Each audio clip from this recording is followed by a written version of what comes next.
patrol, shoveling dirt in every hole. Predators to condemn your soul, watching you and watching me. We're all connected but separated, misunderstood and so frustrated. A million armies of one have invaded, watching you and watching me. We live behind glass curtains and act like nothing's wrong. Soon you will belong. I know you're out there somewhere. We've watched you for so long. Wait for you to fall. We'll expose you all. I know you're out there somewhere watching me. The little brother wants to make headlines, be immortalized. Everyone's got an electric eye with the digital spies. They've watched you for so long. I know you're out there somewhere watching me.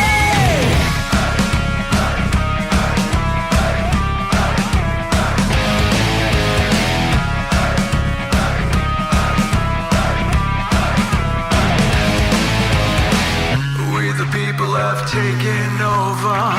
We the people are little brother, standing by to dethrone each other, watching you and watching me.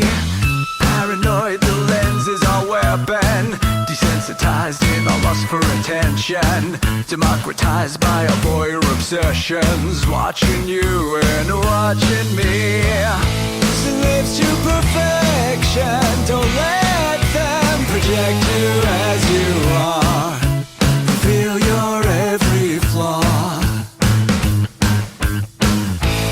I know you're out there somewhere. We've watched you for so long.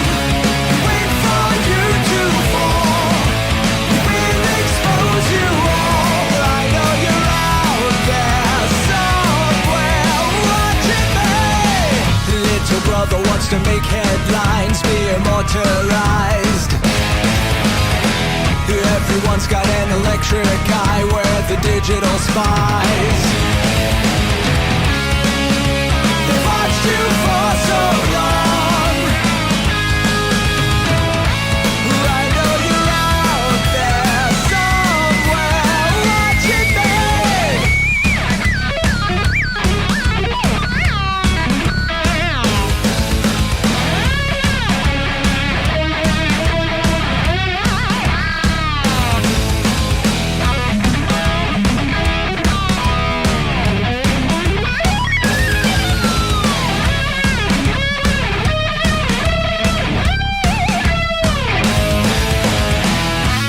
I know you're out there somewhere.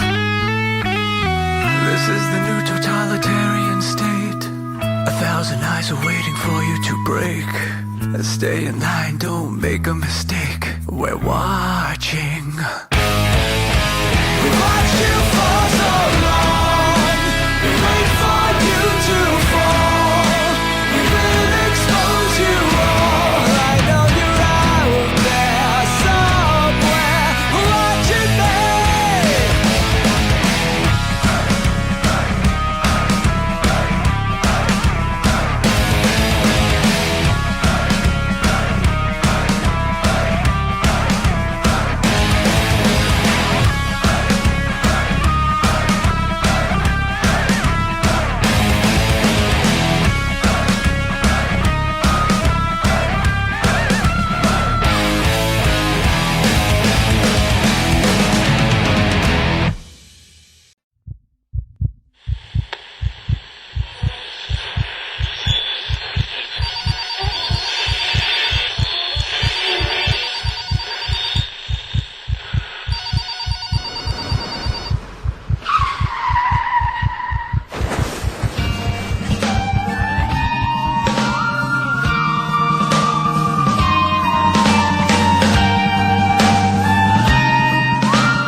Let your experience begin right now.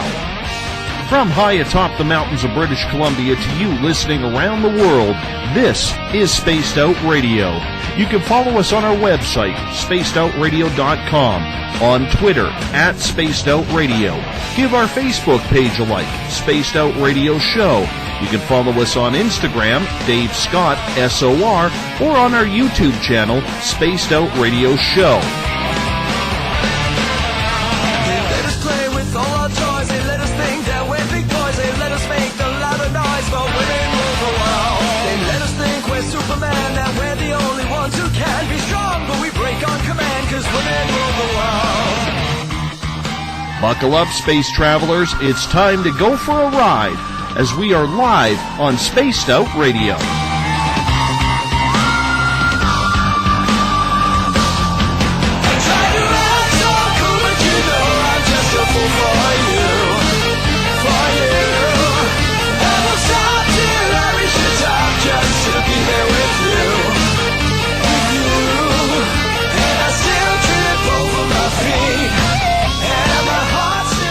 Ignition sequence start. 6, 5, 4, 3, 2, 1.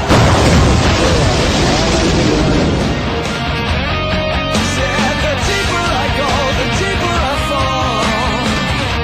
Okay.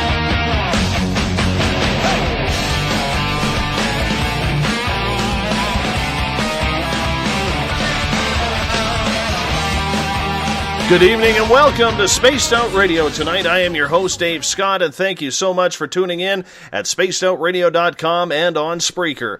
As once again we come in from the frozen Canadian tundra, a little damp today, battle our way past the wild animals, sidestep Bigfoot, and enter Uncle Jimbo's cabin, stoke the fire, heat this place up, and broadcast you live on this Wednesday night, early Thursday morning if you're on the East Coast.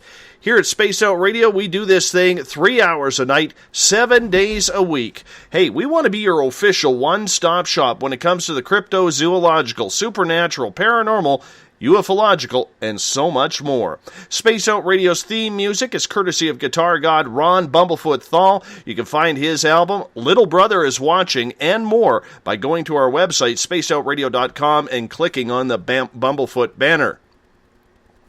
If you're on social media, and you're on Twitter, you can follow us at Spaced Out Radio. Give our Facebook page a like, Spaced Out Radio Show. On Instagram, I can be followed at Dave Scott, SOR. Subscribe to our YouTube channel, Spaced Out Radio Show. That's where we hide our archives. And of course, our website is spacedoutradio.com. At this time, as we do every night, we want to welcome in the listeners from SHR Media Network in Spaced Out Radio's chat room on Spreaker, along with our fans at Paranormal Forum, Euphoria Chronicles, and the SOR Space Travelers Club.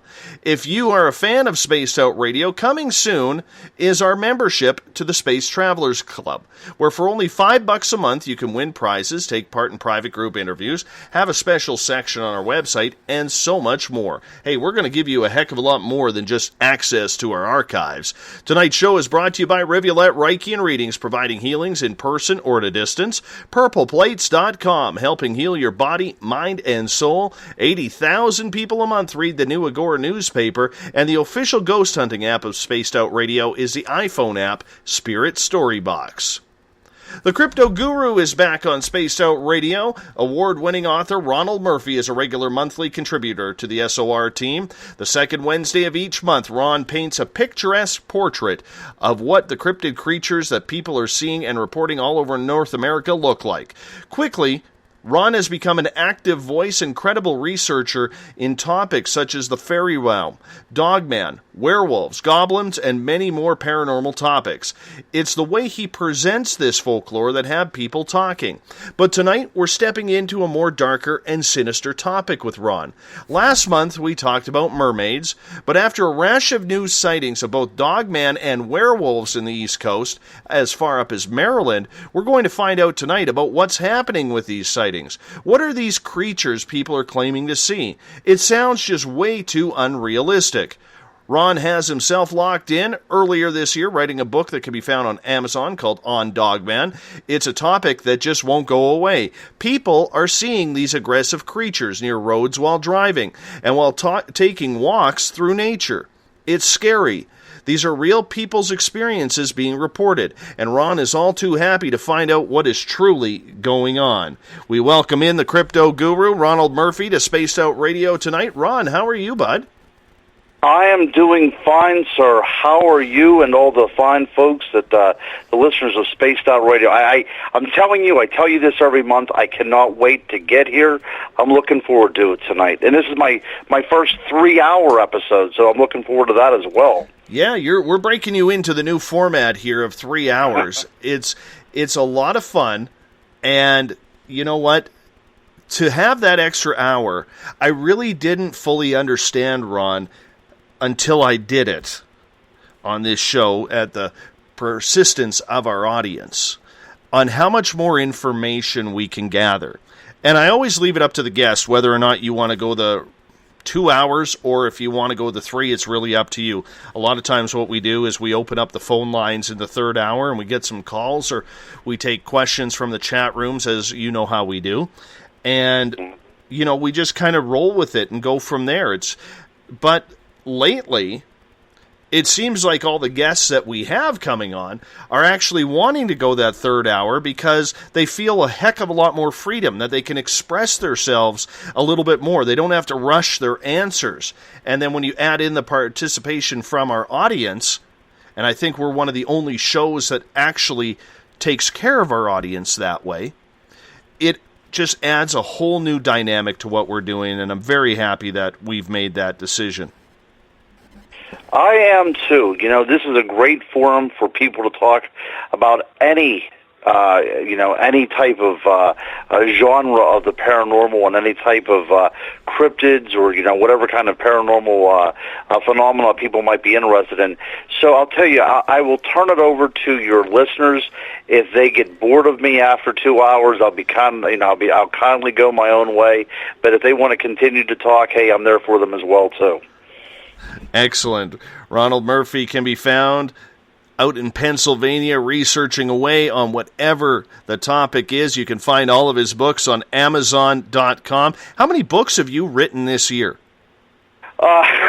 This year I've written about 6 or 7 this year, but there's only about 5 out. But there's going to be a couple more that's going to be released over the next couple of months. I've been a very busy person, but my next book that will be released in just a couple of weeks is going to be on Wildman. It will be searching for Bigfoot through history. So I'm very proud of that, and it's on the same line of my mermaids and my Dogman series. So the next one we'll be looking at is Bigfoot, and I also have a book called Haunted Westmoreland County. That's a local book. I currently reside in Westmoreland County, Pennsylvania, and there's a lot of creepy things that happened here. This was a hotbed for the French and Indian War. This is where George Washington actually made his claim to fame at a place called Fort Ligonier, only about 8 miles from my house. So this area that I live in, I'm very lucky because there's been a very tumultuous history here involving colonization and eventual expansion, and just a lot of bad things happened here, and all those bad things kind of came together to produce a lot of haunting. So I'm in a great location to investigate ghosts, or, of course, my favorite things, which happen to be cryptids. We always talk about a different cryptid every time we get you on the air, but it's been a while since I've asked you this question, and every show we seem to have new listeners popping in, so you're a new guest to them as they learn about you and learn about the show. What got you so interested in the cryptozoa? Did you just kind of fall into it, Ron, or was it something that intrigued you for a long time, and as you started your writing career, this is kind of the focus you took? Well, you know what? That is a good question, and I always like to hear of origin stories, how people got started. And mine actually started back in 1977. In western Pennsylvania, we had a very, very bad winter. There's the old saying here in the United States, I'm sure that they say it up in Canada as well, that the Postal Service has to go out and rain, shine, rain, sun, sleet, snow, all that good stuff. But I'll tell you what, the weather was so bad here in western Pennsylvania back in 1977 that even the postage did not go through. There was no mail services for 2 weeks, and we didn't have any school for 2 weeks. So it was one of those things where we were confined to our houses. It was like almost a state of dormancy. But what had happened was, after the snow melted and that terrible winter ended, that there was a rash of Bigfoot sightings around. So much so that our little town that I grew up in, called Blairsville, Pennsylvania, was actually being reported on the news out of Pittsburgh. You know, people were seeing Bigfoot in our area, and this was great for a boy of 7 years old at the time. You know, watching his hometown on the news, and also, you know, reading about it in the paper. So Bigfoot was in the air. And not only that, but, you know, back in the day, you could also watch television on Saturdays. You had cartoons in the morning, and then as soon as the lunchtime came around, we had, you know, these little local type of chiller shows that would show, you know, different horror movies. And one of those horror movies was The Legend of Boggy Creek. So there was Bigfoot everywhere that I looked. And my mother, who I actually give all the credit to for any imagination that I have. My grandmother and my mother, I could not be the person that I am right now without those people. But my mother would load my brother and I up in the old Buick, and out we would go looking for Bigfoot. Now, this is one of these old cars, you know, that had, you know, 4 bolt tires with no spare in the trunk. But she would take us out on all the back roads following the leads that we heard about in the paper or on television, and we would mount our own Bigfoot investigations. So I tell everybody that, you know, since I've been about 7 or 8 years old, I've been, you know, I've been looking for Bigfoot in some capacity. But we would go out and do that, and we would go explore the woods of our neighborhood, and this is just something that stuck with me. Now, whenever I got into high school, I was still interested. I still read the books, but the excitement about it kind of started to wane a bit. So I eventually left my little small town behind, and it's one of those things whenever you leave your small town, you think you're never going to go back again. And I went to the big city. I went to the University of Pittsburgh, you know, and my high school probably only had a few hundred people in it. So I was now taking classes that had as many people as the entire high school had at the University of Pittsburgh. But I had a lot of good professors, and I studied ancient to medieval literature. And I remember starting to study very ancient Sumerian text, and we were going over the Epic of Gilgamesh, and all of a sudden I was reading about this character named Enkidu, which was described as a hairy wild man. He was seen running with the gazelles and bending down on all fours to drink out of the water with the animals. And I started to see my old pal Bigfoot again, except now he was not in my backyard in western Pennsylvania. He was he was transferred across space and time, and now he was living in Samaria. You know, he was living in the ancient Near East, and I thought, well, this is fascinating. You know, I'm now studying academically, and I'm seeing these hints of Bigfoot. And in my anthropology class, I took an anthropology archaeology class, and one of the great primers for that class was the introduction to archaeology and anthropology by 2 professors by the name of Jolly and Plug. And there was a chapter in there about the expansion of the Cro-Magnon, and one of the articles in there, it was parenthetical, of course, but it was still in there. It said that it may be that our ancient relatives ran into a species of extinct ape called the Gigantopithecus, and this may have given rise to the legend of the Yeti. So I'm paying for a class in an accredited university by professors that have a lot of letters after their names, and they're teaching me about my buddy Bigfoot. And I'm starting to think, hey, there might be something to this.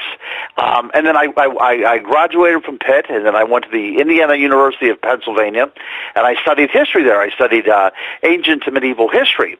And I was taking this one art history class by a very, very good professor, a young guy who happened to be from Canada. He got I think he got his undergraduate degree from the University of Toronto, and he got his master's degree from Syracuse, and then he got his PhD from the University of London. So he was a great guy, great Canadian guy. But he was showing, we were looking over medieval marginalia, and there in one of the margins on this illuminated manuscript was a hairy figure. And he takes his little pointer and he points up there and he goes, and there above the margin is a Bigfoot character. And now, of course, he said it tongue-in-cheek, but it was amazing because there, on this slide that was projected in front of the class by an accredited university professor, there was, without a question, the image of a Bigfoot, which was, called a wild man. But I'm thinking, so I went out there looking for this as a kid. I was watching these great shows on Saturday afternoons about Bigfoot, since I've been 7 years old. And now I'm in my 20s, and I'm at a university, and there's something to this story. So from that time on, my friend, I started to look at Bigfoot and all aspects of cryptozoology and paranormal activity from a very academic point of view, because I'm thinking, if there is something to this, I want to write about it, that if, in case I am ever scrutinized by science, that I can have some plausible explanation for what might be going on. So I study things from a very collective unconscious point of view. I'm very Jungian in my belief systems. I do think that we as a human race share a collective knowledge of something that has went before us. And we have these archetypes. And these great archetypes do consist of hairy wild men. They consist of dog men, and they consist of all these different things that a lot of people are claiming to see out in the woods to this very day. And that's what I do. That's my passion, and I appreciate you having me on here to talk about it. Ron, there's always a big scientific movement when it comes to any of these crypto creatures, because for mainstream people and people who live in the now, who aren't looking up to the skies for UFOs, who aren't wandering into the forests unless it's a bunch of buildings that are 10 or more stories high in the middle of New York or some other metropolis of a city. And yet, science still doesn't want to come to grips about the experiences people are having. You, on the other hand, you are a believer. You've said that many times on this show. And how do you feel about science being theory on everything, not giving the credence to the crypto area? Yes, that's right. And that's the big stumbling block, isn't it? We talk in science about things of multiverses, and we talk about some sort of conjectural physics about other dimensions or multidimensions, multiverses. We talk in theory all the time about the plausibility of certain scientific elements existing beyond our knowledge, but bring up a cryptid of any kind, and you're immediately scoffed at. And that doesn't seem quite fair to me. Now, there are some great people. Grover Krantz was one particular person who did espouse a Gigantopithecus proposition for the Bigfoot, for the Sasquatch, and of course Jeff Meldrum as well out of Idaho. He has done a lot of research too on Bigfoot from a very scientific point of view. But those people are few and far between. We also have a great researcher here in Western Pennsylvania out of the University of Duquesne, out of Duquesne University, Paul Johnson. He's done great research in the field of Bigfoot as well. But again, like I said, few and far between. You could count on one hand all the academics that are still working in academia rather than being thrown out. But people don't want to admit to change, because if you admit to change, you have to rewrite textbooks, and people aren't really keen on rewriting textbooks. along, a similar type of situation, not really cryptid, but a similar situation is in graduate school, as part of my history requirement, I studied Indian effigy and Indian burial mounds of the Ohio River Valley, and I looked at Indian mounds throughout Ohio, up into Minnesota, Missouri, and Illinois. And there have been reports since the 1800s, whenever these things were seriously excavated and just not plowed over by farmers, that in conjunction to these burial mounds and in conjunction with these effigy mounds, there were occasionally skeletons uncovered, sometimes 8 feet tall, sometimes an astounding 10 or 12 feet tall, and who came in but the Smithsonian University. And these are actual reports. I mean, you can go and find contemporary reports about, the great headlines. Farmer finds giant in his field. And then a couple of days later it would say, Smithsonian scientist here to study the bones found in, Farmer Jones' field. And then nothing. It disappears. Presumably, the university comes in and collects this stuff and basically confiscates it and hides it away.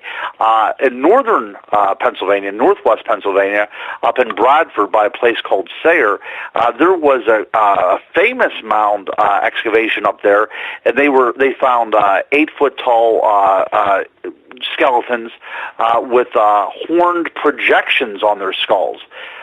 This was a huge buzz in the late 19th century newspapers, and of course these things were never seen from again.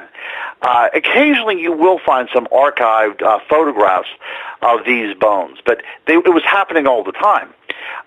So why would a scientific organization like the Smithsonian want to confiscate and hide this from the public?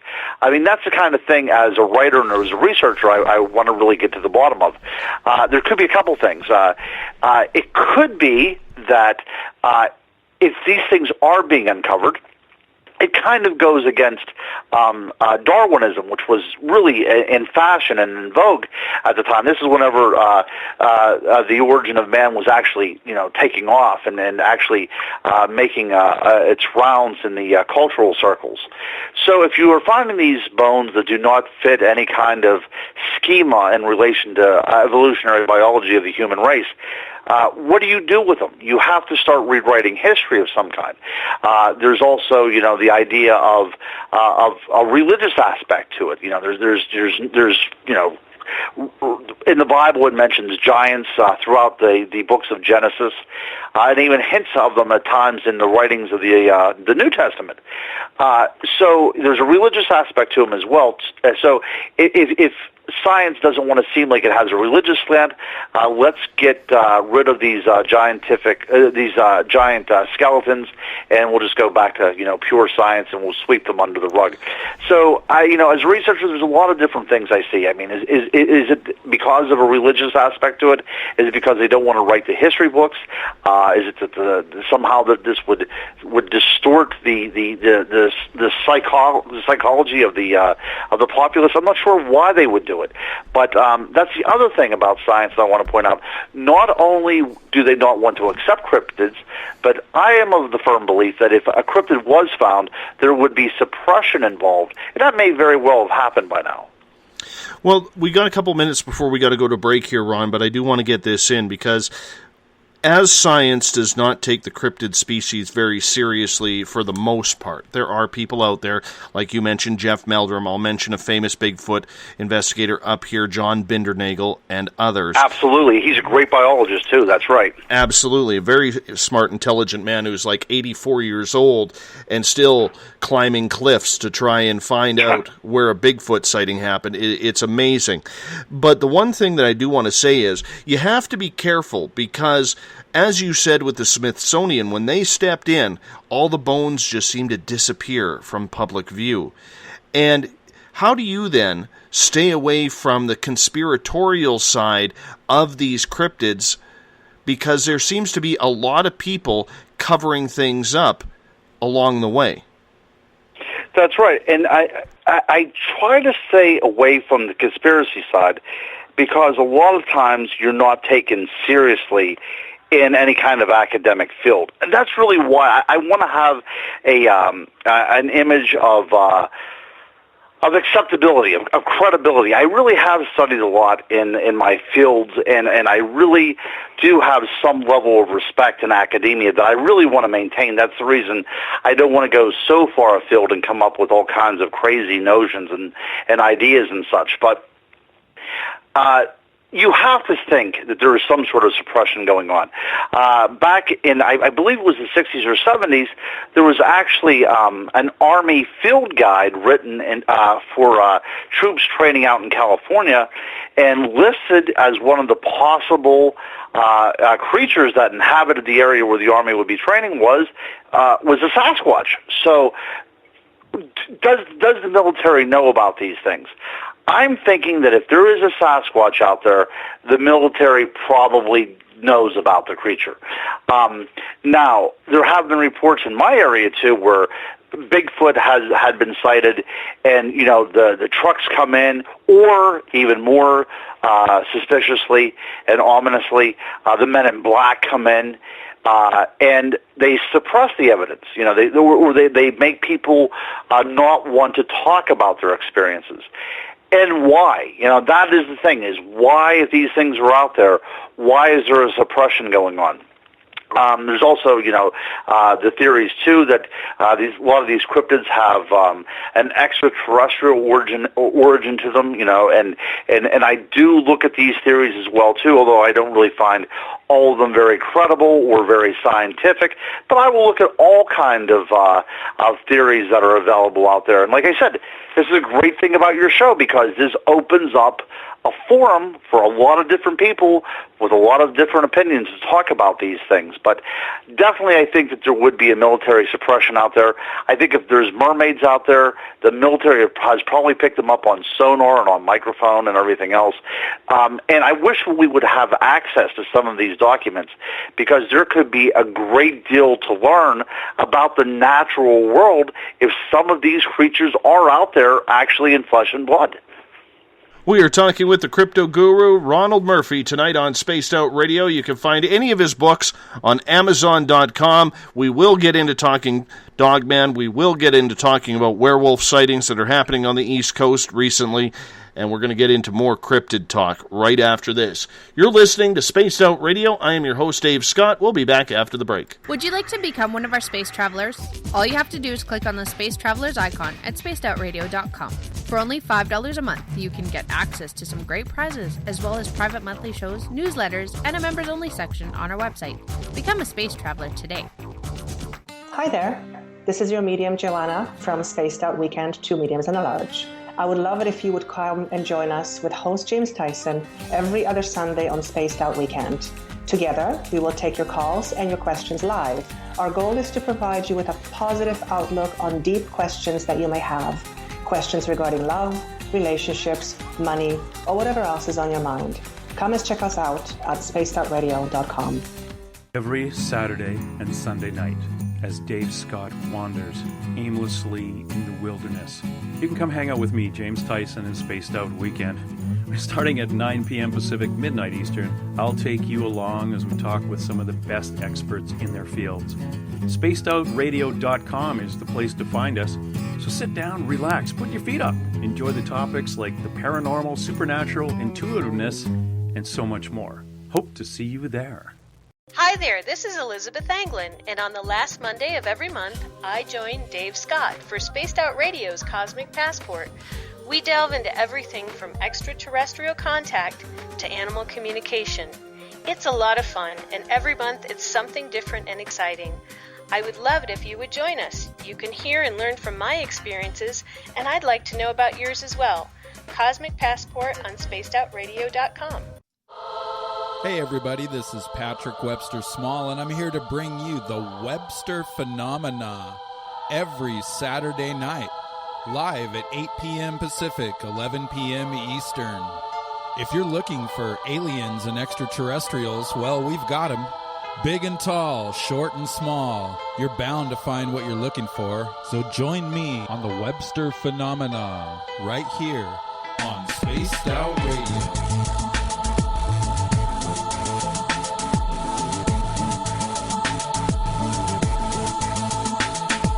Visit purpleplates.com today. For over 40 years, the Purple Energy Plates have been delivering amazing results for their many customers. Inspired by the great genius Nikola Tesla, the harmony, healing, and energetic effects of the plates have proven over and over to be beneficial and often miraculous to thousands of customers. With their money-back guarantee and the many benefits, how can you afford not to get one? Check their site for daily specials and choose from their many energy products. You won't be sorry. Visit them today at purpleplates.com for mind, body, and spirit, and expect a miracle. Have you ever wondered about those weird and strange creatures people have reported throughout history? Do you wonder if those stories are real? Me too, and that's why I started Cryptopia.us. Hey, this is Rob Morphy, crypto historian. Join me once a month on Spaced Out Radio with Dave Scott, where we will get into the odd and bizarre reports, from the Dover demon to hairy hominids and everything in between. I will break down what people like you and me are seeing at spacedoutradio.com. Looking for a place to advertise at a very reasonable cost? Look no further than Spaced Out Radio. SpacedOutRadio.com has an advertising tab that you can click on to check out our daily, weekly, and monthly packages to play on radio or our website, including social media. From commercial spots to banners, we have it all. Check out our competitive pricing today.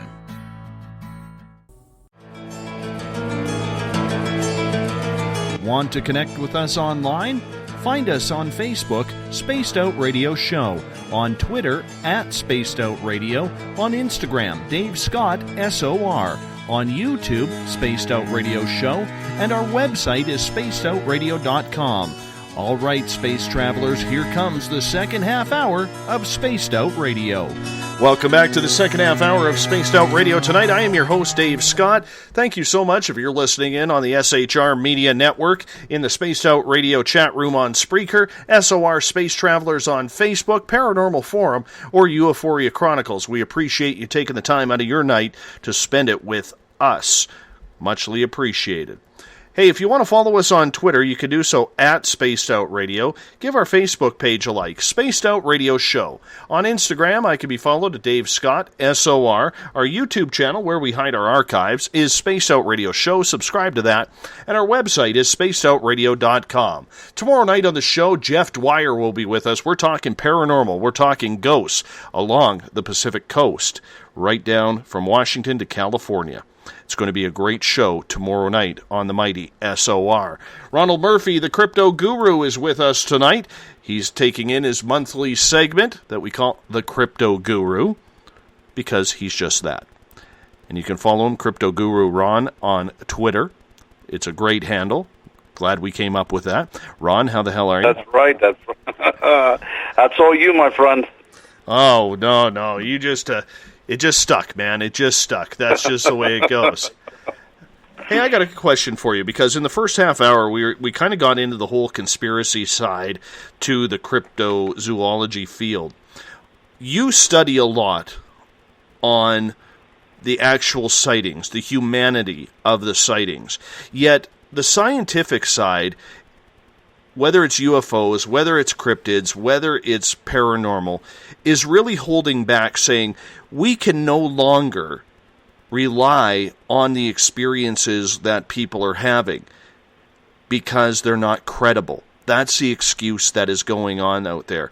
As someone who does rely on the human aspect of cryptozoology and the stories that people tell, how does this affect your research, Ron, when you are writing a book, whether you're researching a topic like Dogman or werewolves or Bigfoot? Well, that's great. Yeah, that's a great point that we probably should bring up. Whenever you're dealing with people that are witnessing any kind of supernatural sighting, we have to wonder if they actually saw it, because it's so much a part of the culture. I mean, it's actually ingrained within our culture. You can buy Bigfoot pizzas, you can buy, Bigfoot Slim Jims, and there's movies on the Sci-Fi Channel about Dogman.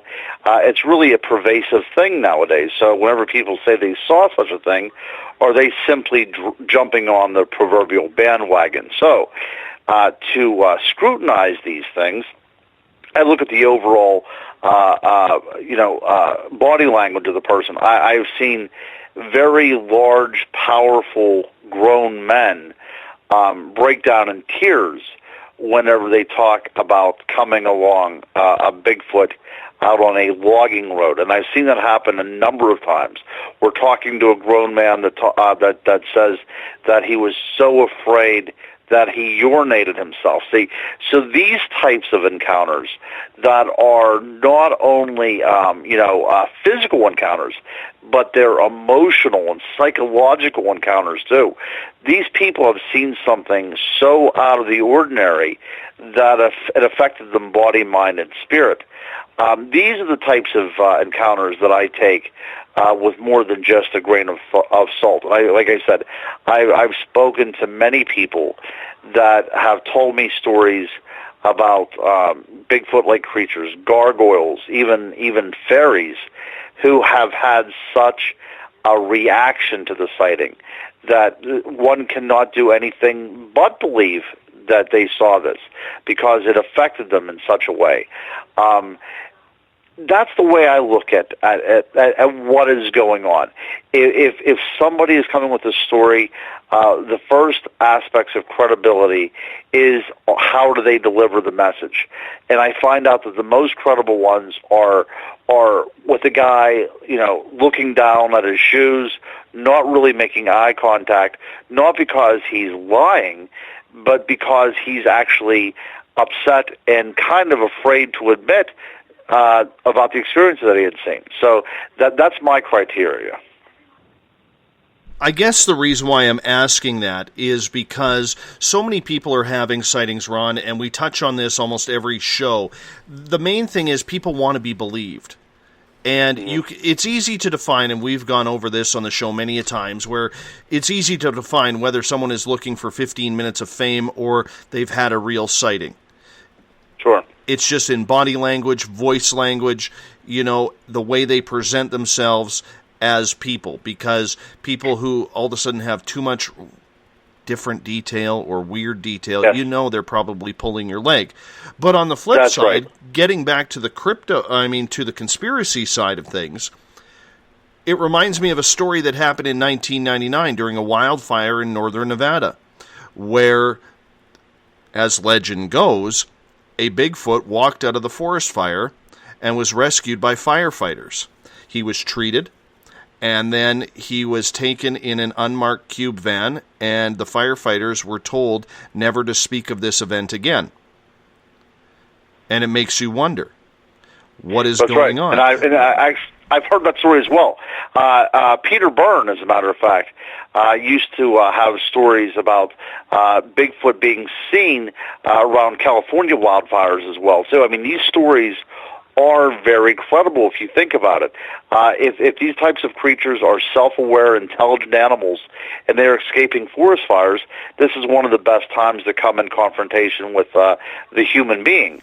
And like I said, I myself have heard stories about a Bigfoot being seen in a junkyard of all places, and government trucks coming up and cordoning off the area, or redirecting traffic for whatever reason.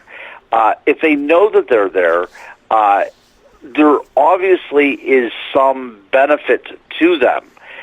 And that is the thing as far as conspiracy theories go. What is the benefit for the government to be there? Now, I've heard a lot of people say that Bigfoot, if they are of extraterrestrial origin, that they might be some sort of a drone type of figure that is out there to collect evidence, something that is, kind of concocted in a laboratory, and, it's one of these things that go out there into the woods because it's equipped for that kind of environment, and it's collecting some sort of information.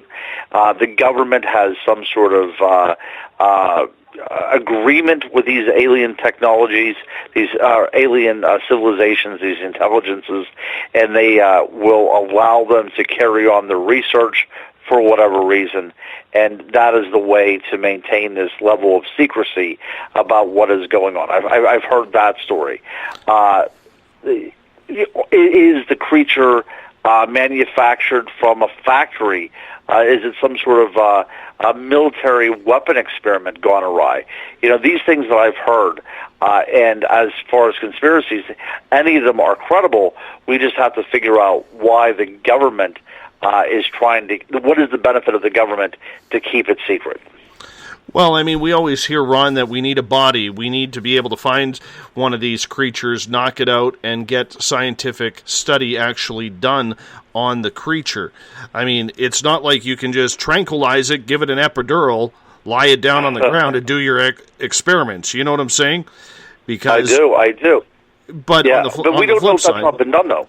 Yeah, we don't know if that's been done. I mean, it's very possible that has been done on some isolated parcel of land by a government agency. It's very possible that has happened.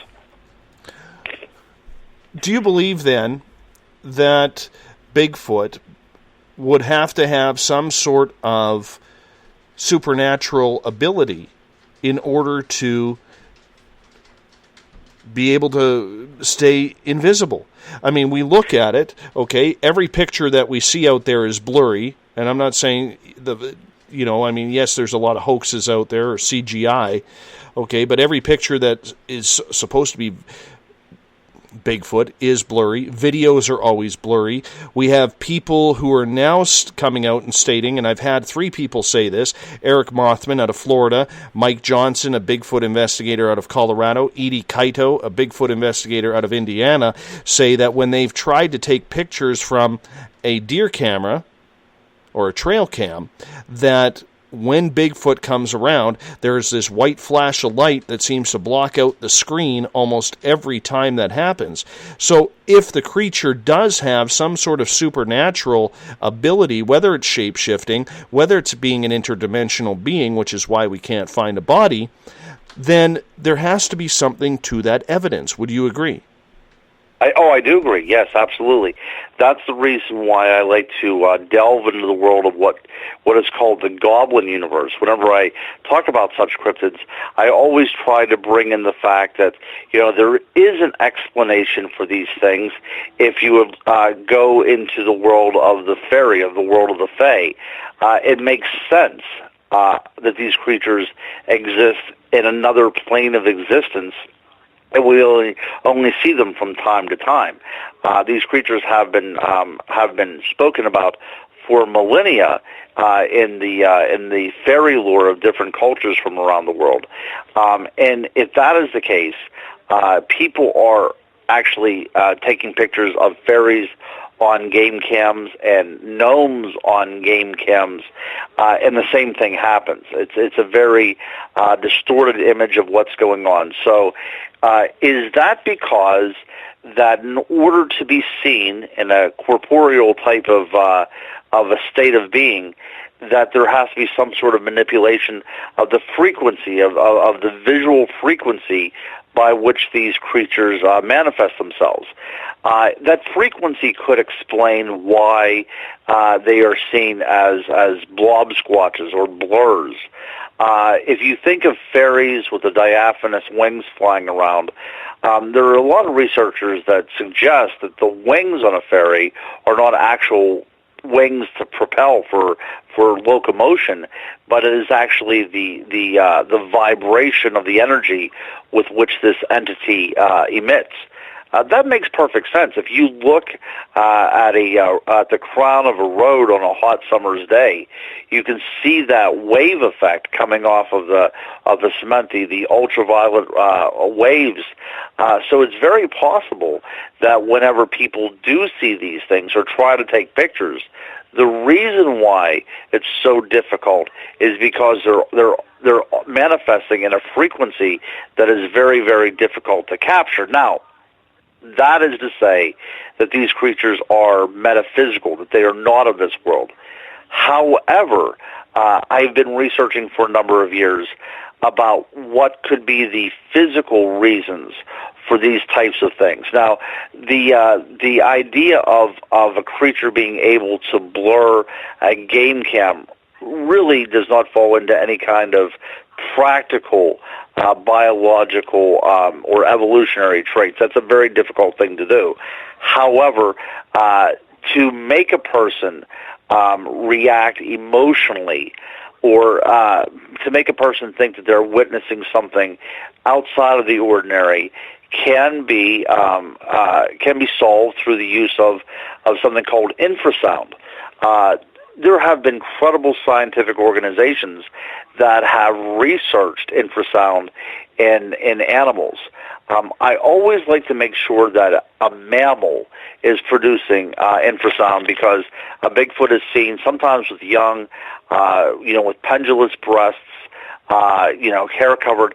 So it seems that this creature is a mammal. So whenever we're dealing with infrasound, we think, well, what kind of animals produce that? Is there a precedent in the natural world? And the answer is yes. Elephants produce infrasound. Hippopotamuses, giraffes produce infrasound. Now, it's never been proven for a great ape to produce it, but that might mean that certain great apes that we see nowadays didn't need that to stay in their biological niche. Now, for a creature to have a parallel evolutionary line of ascent in regards to the human race, if we think that it did cross the Bering Land Bridge with us, it occupied the same areas for us and was vying for the same type of products in the environment with us, then it would make sense that there would be some sort of evolutionary adaptation that would enable it to be territorial without giving itself away. And one of the best ways to do this is through infrasound. You're able to confront some trespasser into your territory without making any kind of physical threat or physical display to him. So you're able to stay hidden and still be able to get an intruder out of your area. Science has said that infrasound can produce in people what they called a quote-unquote paranormal experience. So an animal capable of using sound to elicit certain emotions in a person is very effective in keeping hidden and in keeping away from prying eyes. So if you're in an area, you might not even see this creature, but it is able to, to use some sort of infrasound to make you want to stay out of that area for good.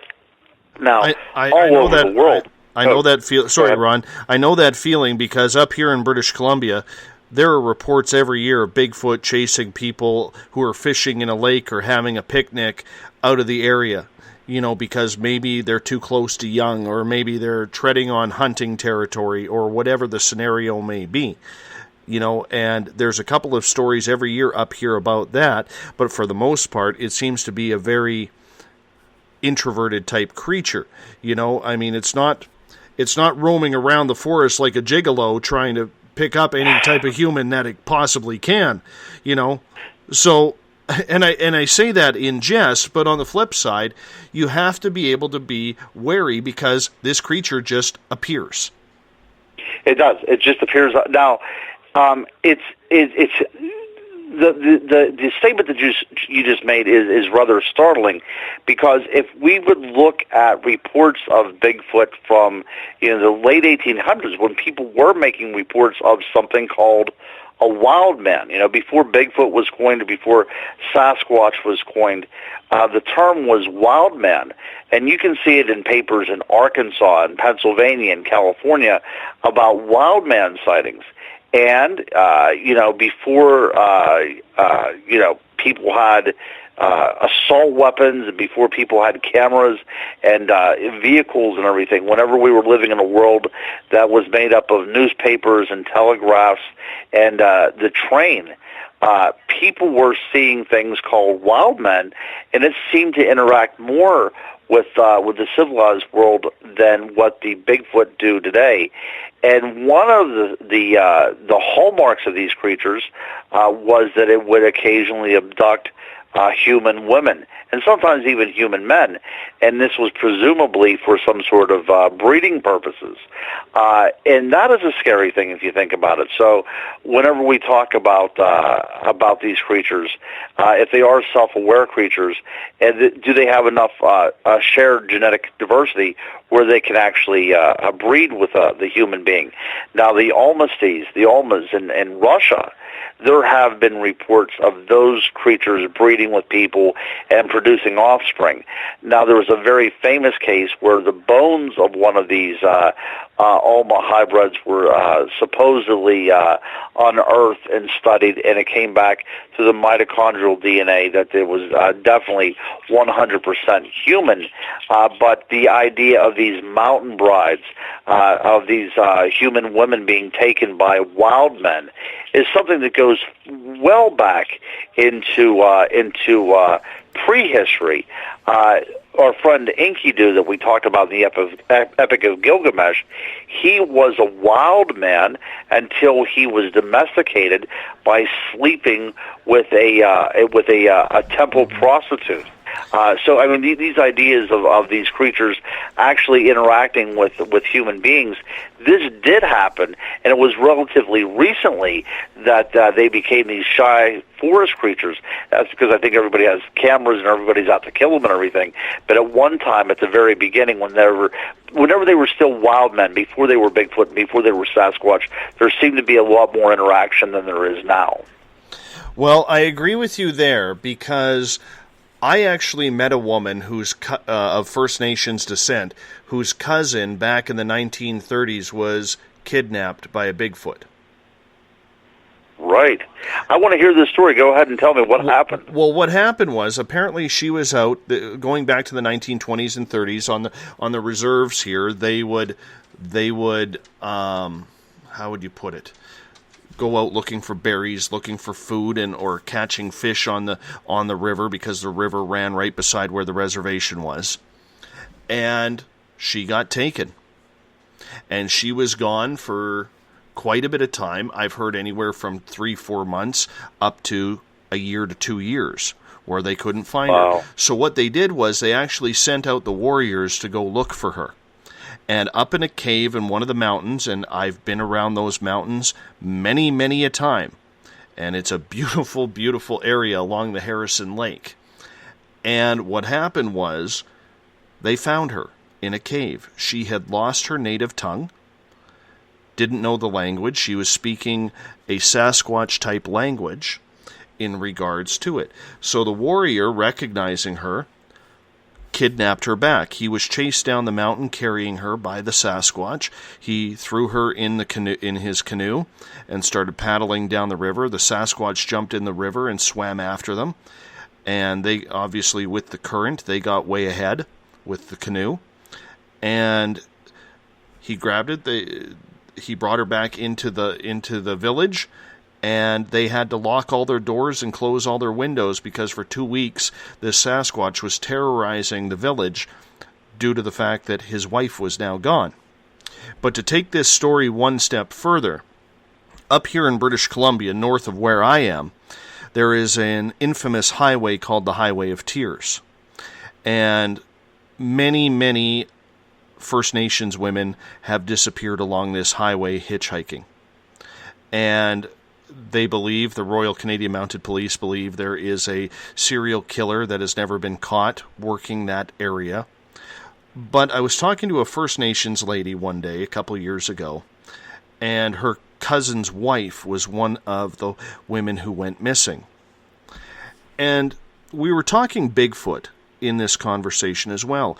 And I said, do you mind if I ask you a personal question? And she goes, sure. And I said, I don't know how right this is, but for some reason, this is what I feel.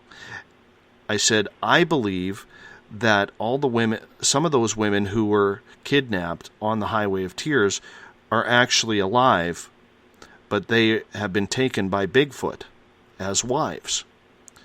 And her eyes widened, and she stated, I believe that too. She goes, in fact, we think probably 20 to 30% of those women are still alive, but are now wives of Bigfoot. And she said, here's the strange thing about it. They take Native women because Native women are more in touch with nature, Mother Earth. But this is where it got real strange, the story, Ron. Most of the women who went missing were either pregnant, within a year of giving birth, or on their menstrual cycle. I see. And the theory is, by First Nations, is that Bigfoot, to the Bigfoot, a woman who is pregnant or has given birth or is on her menstrual cycle, the odor that she gives out is like an aphrodisiac. Therefore, a lot of the First Nations in this area in British Columbia, actually around the province of British Columbia, actually forewarn women, do not go out alone at night, especially if you're on your cycle. Wow. I just spoke with a woman probably about 2 days ago who claimed to see a Bigfoot in a rather hot spot in western Pennsylvania for Bigfoot. And she had related the story rather embarrassingly that she was in the throes of passion with her boyfriend, and there was a shadow in front of her window. She looked up, and whatever it was noticed that she looked, and the thing ran off, and on his way, he left behind 2 wet footprints on the back patio. So yeah, I mean, and I've talked to other people that were, parking out in the woods or, going out on the cornfields and all these different types of things that involve some sort of, sexual connotation to them. And these things are seemingly drawn to it. And as I pointed out with Enkidu in the Epic of Gilgamesh, and I can point out other places throughout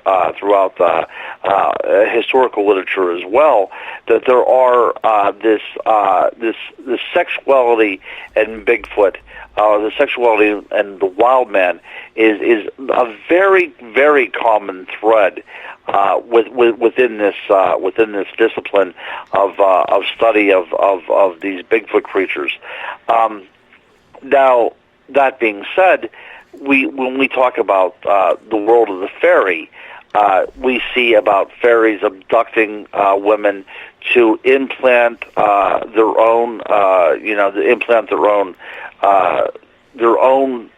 into them, which would be called changelings, which would these women giving birth and they're having their baby replaced with a goblin or a fairy. That happens, or the abduction of a woman to take her baby. And we see that in Shakespeare's A Midsummer Night's Dream whenever they have this little Indian child with them because he was abducted for whatever purposes. So if the Sasquatch or the Bigfoot is a member of the goblin universe, if it is something of the world of the Fae, there's precedent there for why it might do the things that it does with human women. And then if we flip that coin and say that these are purely physical animals of this realm, of this world, there's also precedent as well for why they do this to the woman as well. Now, if there is no offspring coming forth from these unions, although some people claim that there are, if there is no offspring, well, at least it means that that Bigfoot and humans are close enough to have the same sort of desire. But it's not only women. There's that famous Osman case where he was abducted by a family of Bigfoot. He was actually sleeping out in the woods, and he felt his sleeping bag being picked up, and it was taken for miles and miles, all overnight into the dawn, to this Bigfoot encampment in the woods, and there was a pubescent female Bigfoot there, and Osman said that he believed firmly that was to be his bride for whatever reason, and he actually gave the Bigfoot patriarch some snuff, made the creature sick, and as it was rolling around on the ground, Osman was able to take off and escape. That's a very, very famous story, but we see this idea of a human being brought into their realm for the purposes of breeding. We are talking with the crypto guru, Ronald Murphy, tonight on Spaced Out Radio. Makes his monthly appearance on this show, the second Wednesday of every month, to talk everything cryptid. I promise you, we are going to get into Dogman. We are going to get into werewolves as we cross the first hour into hour number 2 right after this. You're listening to Spaced Out Radio. I am your host, Dave Scott. Talk to you on the other side.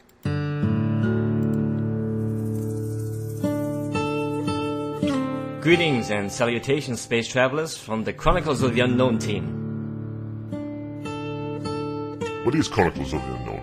I keep hearing about this thing. It's a new paranormal reality TV show based right here in beautiful British Columbia, Canada. Follow our team as we uncover claims of activity on the Caribou Gold Rush Trail. You can also follow us here every third Monday, where 2 members of our team will be available to answer your questions. We'll give you some equipment updates and some of our experiences on the road, right here on Spaced Out Radio on the Spreaker.com network.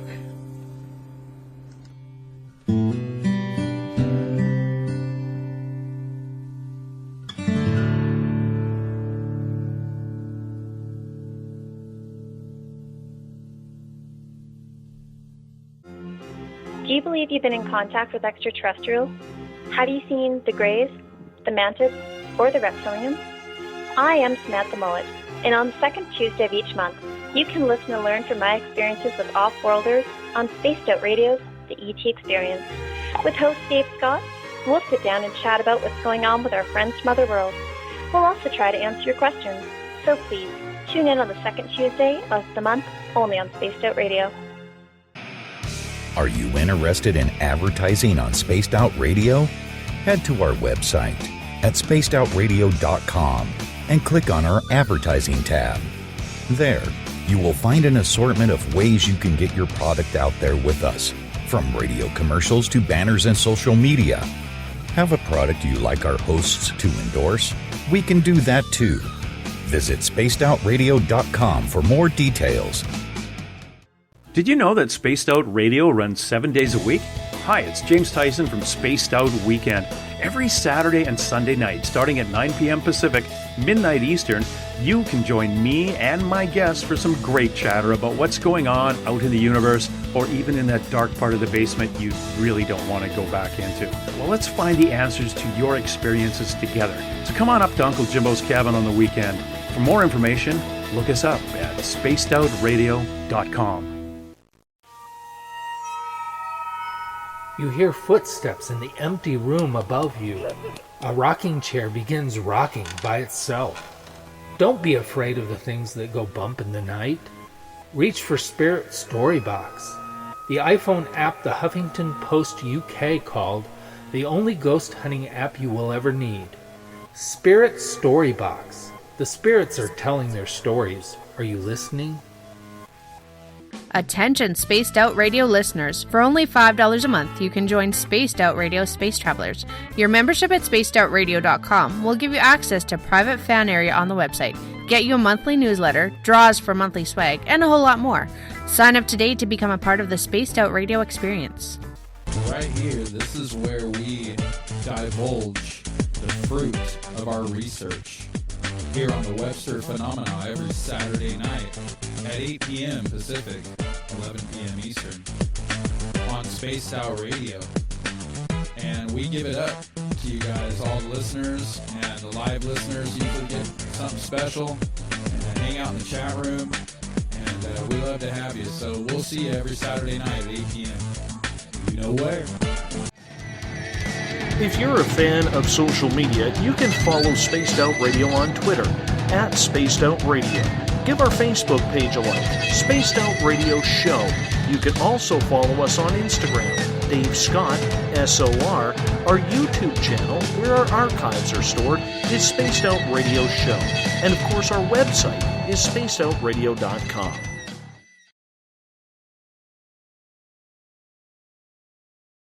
Welcome back to Spaced Out Radio tonight. I am your host, Dave Scott, and welcome back to you.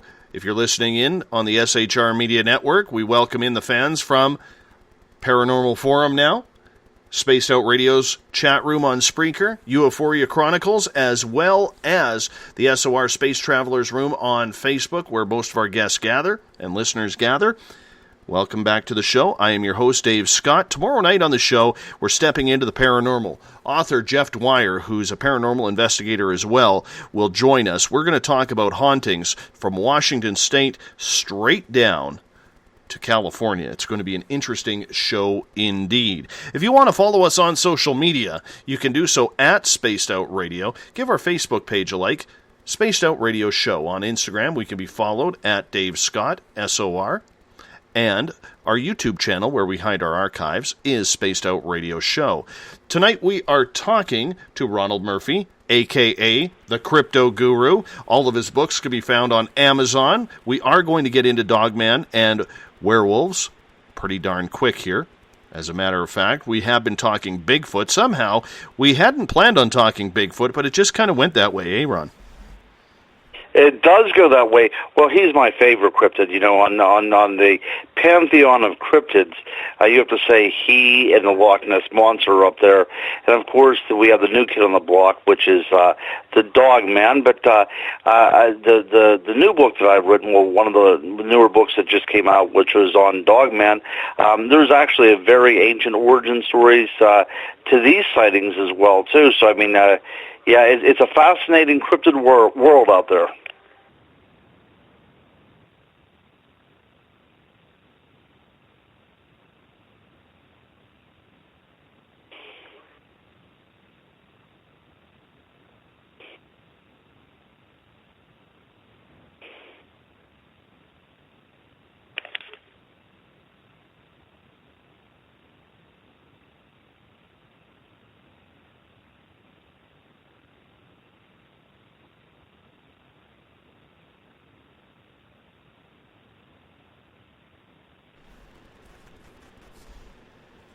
Ron? Are you there? Yes, you there? Okay. Yes, I for some reasons, everything just went off. Oh, I was weird. still talking. There was nothing going on. Okay. Oh, weird. Well, what I had asked, and I'll bring it right back here, is there was, people in North America have been used to seeing Bigfoot around the forests, around all sorts of areas. But recently in Ohio, right through Pennsylvania, into Maryland recently, people are all of a sudden seeing Dogman, Goatman, werewolves. Where the hell are these stories coming from?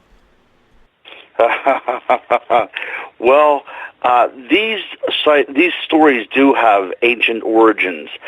We have creatures called the skinwalkers or the skin changers in Navajo and Cherokee mythologies. We have the Wendigo, which is a similar type of creature out of the same area where the Dogman sightings are coming from. So these are ancient creatures that people are still seeing to this very day. But if we want to go back to the very beginning, about whenever we see creatures or men that are able to transform into a beast, you can go right back to the cave paintings. We're looking at 14,000 years ago in the French caves, where we see something called the sorcerer, which is the transformation of a man into an animal, in this case an elk-like creature. So instead of lycanthropy, we have something called therianthropy, which is the transformation of a man into an animal. It may have very well have been a ritualized, shamanic type of experience completely within the mind, possibly induced by psychedelic drugs of some kind. But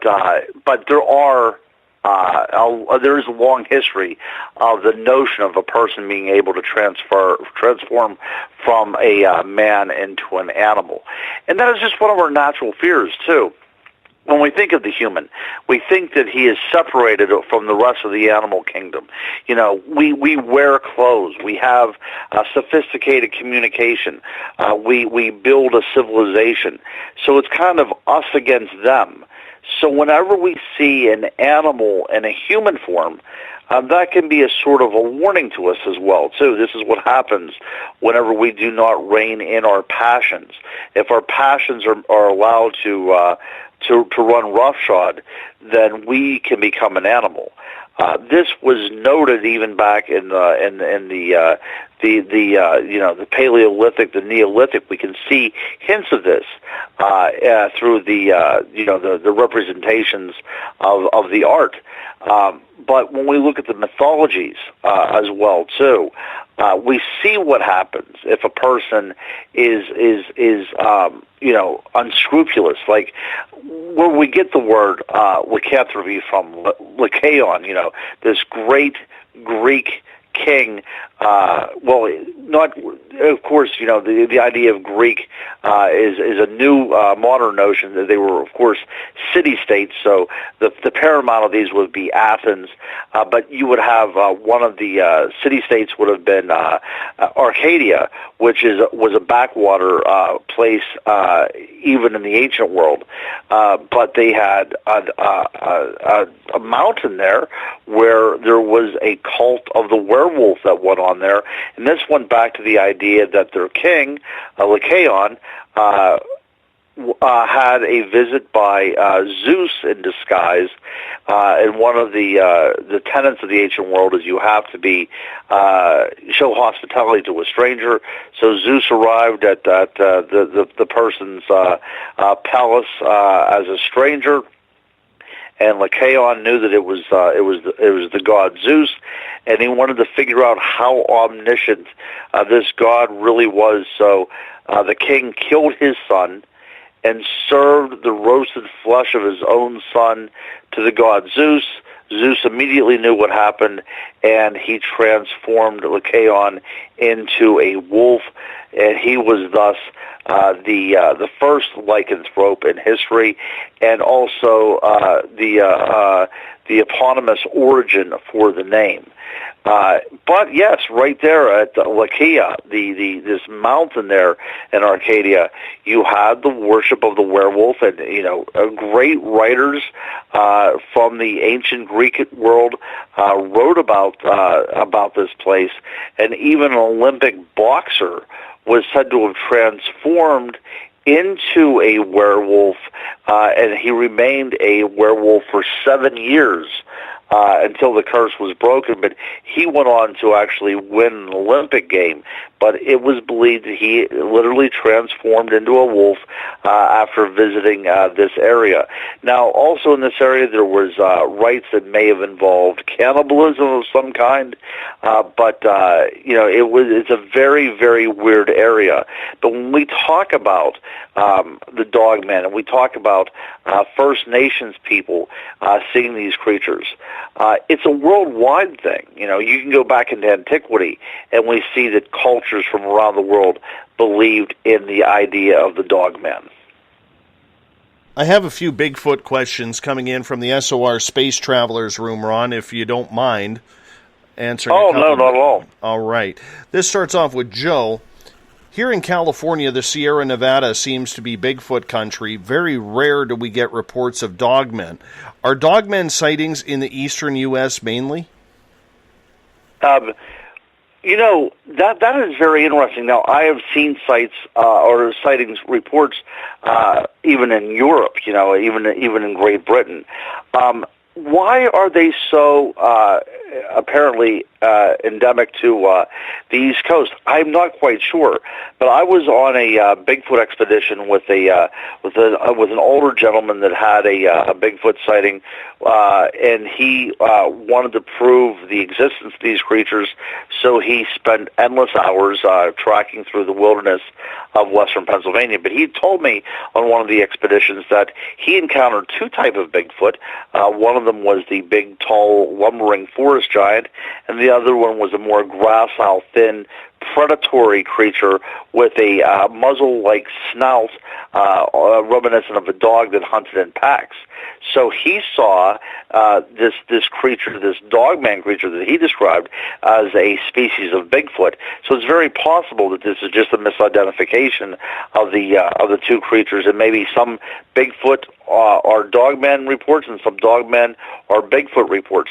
But whenever we're talking about is there something territorial going on, if there is such a thing as a Bigfoot and there is such a thing as a dogman, then these things probably would be apex predators, and it would be very difficult for them to share the same biome. They're the same type of niche within nature. So it's probably best that they are territorial and they do keep to themselves. And that may very well explain why they've taken the East Coast and given the West Coast to the Bigfoot. It's very possible. You know, the idea of ambushing game here on the East Coast is much easier because of the way our forests are structured. And if you wanted to have a foraging, omnivorous creature such as a Bigfoot, the Pacific Northwest would be a much better place for that type of creature to exist. And in my neck of the woods, it would be much easier for a dogman type of creature to exist, just because of game and just because of the flora and fauna of the area. But that's a great question. See, your listeners are the best in the business. Thank you so much. And I agree with you 100% on that. Claudia has a question.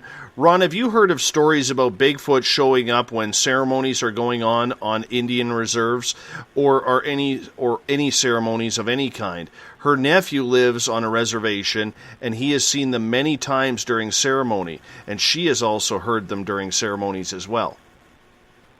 Wow. See, that's very, very intriguing.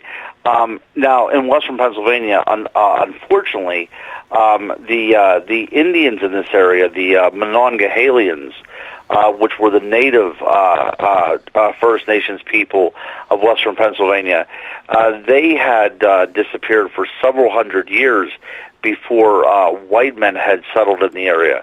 Actually, that is called one of the great archaeological mysteries of Pennsylvania. What happened to this First Nations race? So then you have the Delaware coming in, and you have the Iroquois coming in, and a lot of that had to do with taking sides during the French and Indian War.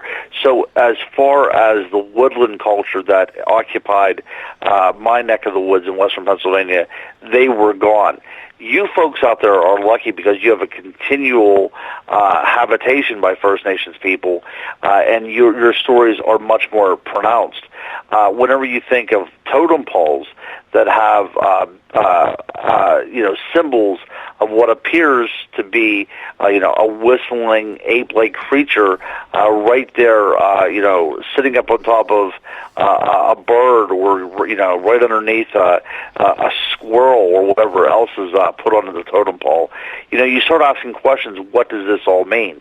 Bigfoot would indeed have a part in the Native American ritual because it was seen as part of the world around them, and not only that, there are some Native American myths that have the Bigfoot as a creative spirit, as something that actually brought about life into the world. So, of course, if these creatures do exist, they would have been personified as certain aspects of nature. So if somebody told me that a Bigfoot showed up at an Indian ritual, I would in no way doubt that. One of the things that I am fascinated about, and I studied to some regard, is something called the liminal zone. This is this in-between zone. It's a threshold. It's kind of like a twilight zone, if you will. But these liminal zones that consist of, roads or the coasts or the woods, the boundary of the woods, this boundary area, this place where the human world and the uncivilized world intersect. These creatures are part of that world. Cemeteries as well, too. These no-man lands. These where these creatures are seen to exist. So, whenever you're talking about the liminal zones, that's also has a connotation in regards to ritual as well too, because in anthropology, whenever you're talking about the liminal, you're talking about a stage in a ritual where one is going from one state of being to another. So it's very possible, yes, that these creatures may, even be manifested from certain rituals if you're going to go on a metaphysical way of thinking in regards to these creatures. Roz in Paranormal Forum has a Bigfoot question for you, and he is asking, Ron, what are your thoughts on the stories and possible beliefs that we can't find a Bigfoot because they cremate their dead? Have you ever heard of that? I had never heard about cremating their dead until relatively recently, whenever some people have suggested that that Bigfoots do use fire. Now, the amount of manpower or Bigfoot power needed to have a blaze to consume an 8-foot-tall, 500-pound creature would be like a beacon out there in the woods. So I would think cremation probably would not be something that would be advised for a creature that is trying to stay hidden. Now, that being said, I find it very plausible that there is some sort of ritual involved in the whenever the death of a Sasquatch would occur. I've heard it said that sometimes they will take their dead and bury them in riverbanks. That would be a very difficult place to get to a burial, and the water would also allow for a greater level of, for the decomposition to occur. That's a possibility. Now, when we're talking about rituals, there may be ritual burials. The Neanderthal has even been shown to ritually bury their dead with grave goods and things. A little bit more macabre way of thinking about it, but we do see this element in some pre-Columbian societies that were here in the New World, where there is a ritualized cannibalism regarding the death. So do they eat their dead? These are all plausible things, and it would, kind of show to some extent with some degree of possibility why we're not finding the remains. I think that if these creatures are self-aware and there is an intellect there, that the idea of burying their dead makes perfect sense because then it kind of hides their numbers. It doesn't give away to any kind of competing Bigfoot that might be in their territory that one of their own had died. It covers scent. So I think that the idea, the notion of burying their dead is something very, very plausible. It might mean why we haven't yet uncovered a body. But the idea of cremation, to me, it just would require so much output that would be visible that I think that would not be a very rash thing to do by a creature that is trying to stay hidden. We have a question from Eric in the SOR Space Travelers room, and he is asking, Ron, what is the difference between a werewolf and a lycan? A lycan. Let me see here. A lycan. L-Y-C-A-N? Is that what that is? Or I believe so. I'm not too sure. Yeah, I've never heard of that before. Does he probably mean a lichen? Is that what he's saying, possibly? Maybe. Well, the lichen is just a Greek word for werewolf. Okay, so let's break it down a little bit here. Werewolf comes from an old English word for were, which is the word for man, and of course the wolf, the W-U-L-F before it become W-O-L-F, which would mean, of course, wolf. So you have a man-wolf, a wolf-man. So that's where the origin came from. But it's also been used in history for any kind of dog-like creature that has some degree of intelligence. So whenever you're talking about a lichen, that would be a Greek word with the same root meaning wolf. So it's just different cultures with the exact same meaning, which really is a very fascinating thing in and of itself. If you have a lichen, if you have a werewolf, and in the United States, skinwalkers and skin changers, we see this idea of the transformation of a man into an animal throughout world culture. So I'm guessing that he means a lichen, and if I'm wrong, I hope he points it out and he can elucidate further on this word for us. But I'm thinking that he means lichen, and that just is a Greek word meaning wolf. So. All right, we'll get to Gail's question next, which is she missed a definition that you had earlier on in the show when we were starting to bring in Dogman and Werewolf from Bigfoots, and you mentioned apex predator. What exactly do you mean by that? Humans, I guess, are the apex predator out there because nobody really feeds on us. An apex predator is something that basically controls a territory, and they are the main consumers of the available resources in that territory, and nothing sees that creature as prey. That would be the apex predator. That would be the top dog in the area. So whenever we're talking about a creature like a Bigfoot, it would be an apex predator in its particular environment. And a dogman would be a particular apex predator in his environment, and two apex predators really don't overlap within the world. Occasionally it does happen in places like the ocean, but whenever you think about Africa, whenever you think of hyenas, which is a very a predator that does compete with the lion, but it's one of those things that it doesn't usually go very well. But each animal has a niche in the world to fill. So lions are oftentimes daytime hunters, and then you have cheetahs, which are nighttime hunters. Every species has its role to fill, and very rarely two apex predators coexist in one particular area.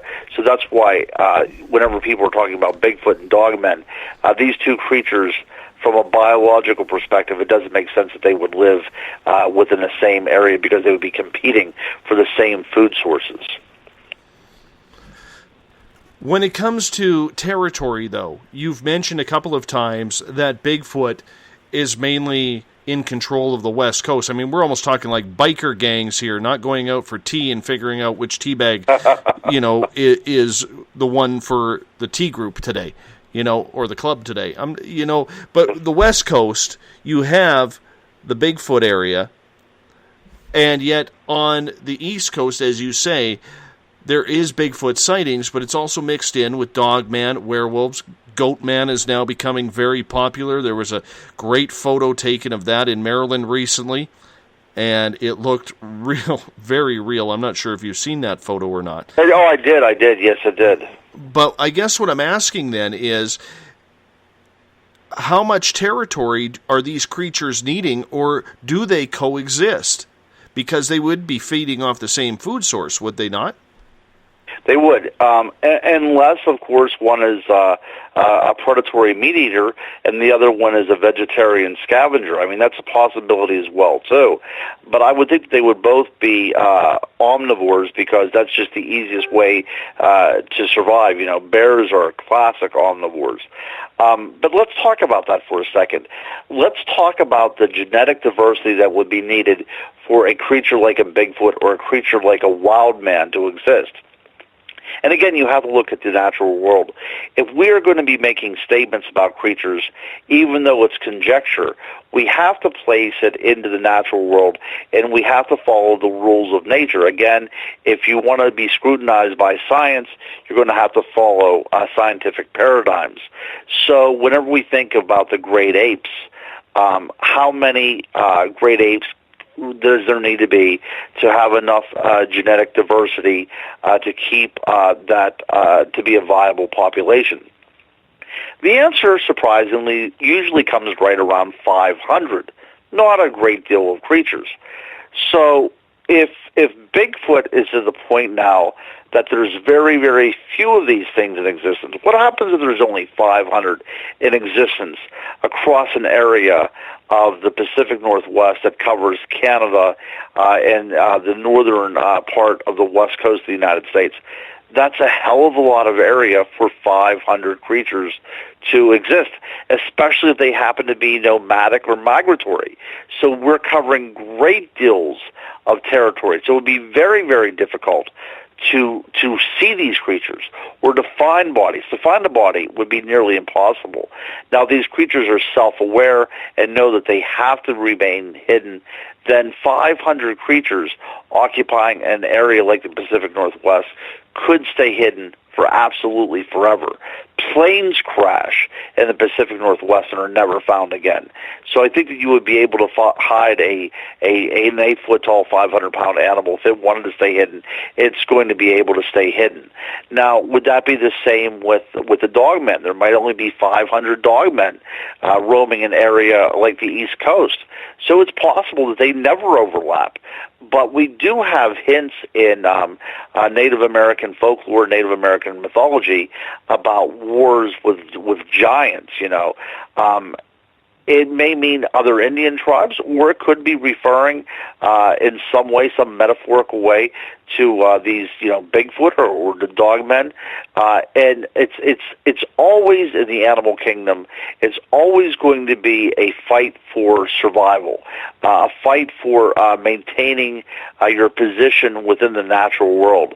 And if this has been going on since people first came to the New World, and now now scientists are saying there could be up to 30,000 years that people have been in the New World. There's been South America.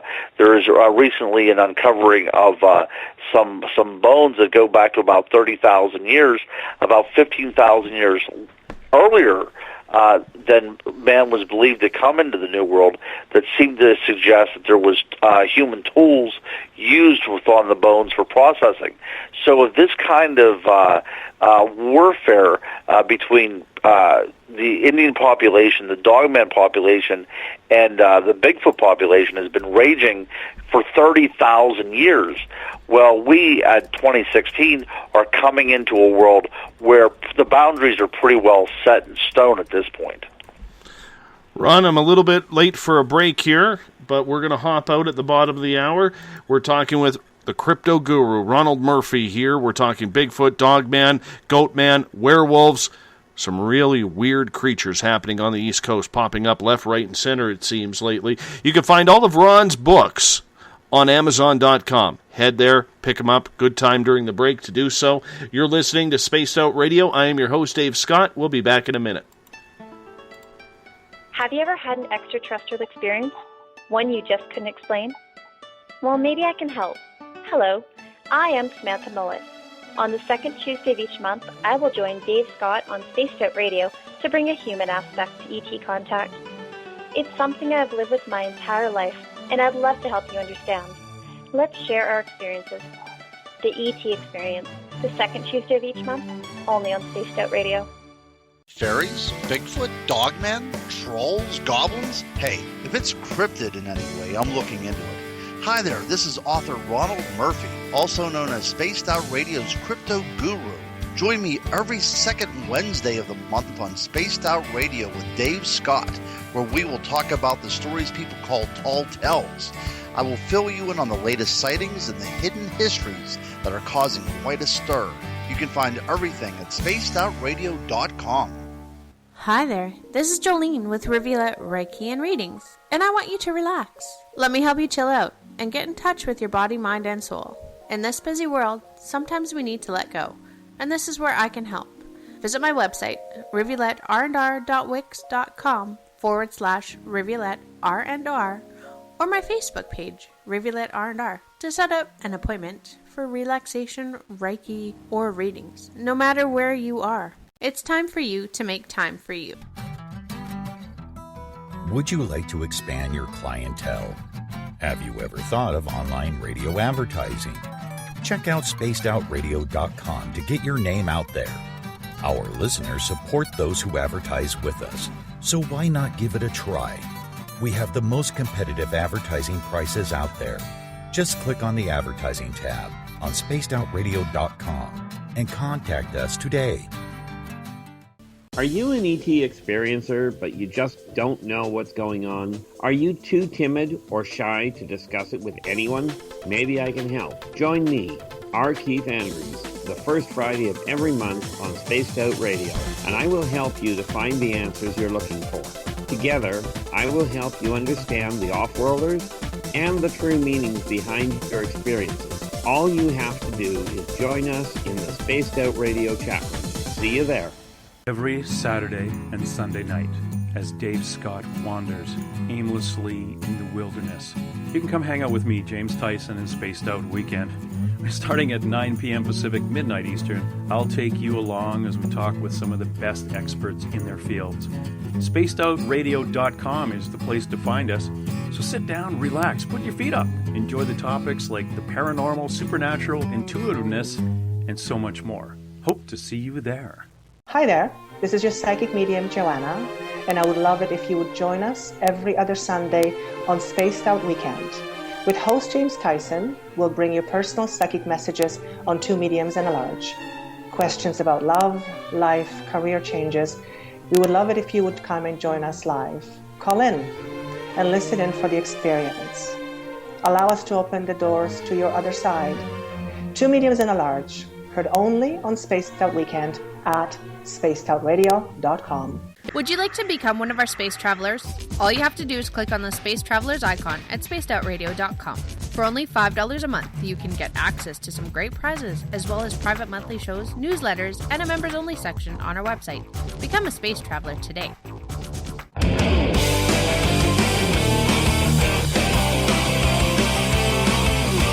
Do you have a topic or a guest that you'd like to hear on Spaced Out Radio?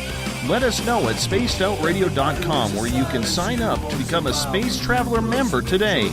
Or you can find us on Twitter at Spaced Out Radio and on our Facebook page, Spaced Out Radio Show. I don't want to take a thing from you, I just want to feel like something real with you. Welcome back to Spaced Out Radio. Tonight we are opening up the phone lines to you, 1-702-302-4556. The number once again, 1-702-302-4556. If you have a crypto question for the crypto guru, Ronald Murphy. Before we bring Ron back on, I do want to remind you, tomorrow night on the show, we are going to have Jeff Dwyer come on. He has written several books about hauntings on the West Coast, from Washington State all the way down to California. It's going to be a great time tomorrow night learning about some paranormal talk with Jeff Dwyer. Remember, if you want to follow us on social media, you can do so at Spaced Out Radio on Twitter. You can give our Facebook page a like, Spaced Out Radio Show. On Instagram, you can follow me at Dave Scott, SOR. Our YouTube channel, which houses our archives, is Spaced Out Radio Show. You can subscribe to that. Our website is spacedoutradio.com. Once again, we want to thank the listeners coming in at Paranormal Forum, Spaced Out Radio's chat room on Spreaker, SHR Media Network, as well as on Facebook, Euphoria Chronicles, and the SOR Space Travelers. Ronald Murphy is here with us tonight. He is our resident crypto guru, making his monthly appearance on the show, which happens the second Wednesday of every month. Ron, thank you so much for being with us. Hey, thanks for having me again, my friend. Absolutely. You know you always got a home here. That's for sure. Well, I'm starting to make myself comfortable, so I'm glad that I have that. Get that martini out and, shake it, not stirred, and just enjoy it. Hey, we are opening up the phone lines. If you want to talk to Ron, the number once again, 702-302-4556. Anything cryptid you may want to chat about tonight, that's what we're here for. We're going to start it off with a question from the SOR Space Travelers room from Gail. We have heard many recordings of Bigfoot and its linguistic efforts. Does Dogman have a language of sorts, or is it more of a canine sound? Well, that's a very good question. I will be speaking. I'll be one of the three speakers at Creature Weekend in Ohio the first weekend of June, and one of the speakers with me, besides Ken Gearhart and myself, is going to be Ron Moorhead, who was the gentleman who taped the Sierra sounds, of which sounds remarkably like a Sasquatch attempting communication of some kind. As far as the Dogman, I have never heard of anybody recording it at any kind of vocalization. People have said that it has made canine type of sounds. There have been reports of howling, but how much of that is actually informed by the media is to be taken into question. Because a werewolf howls, is that automatically assumed that this creature howls?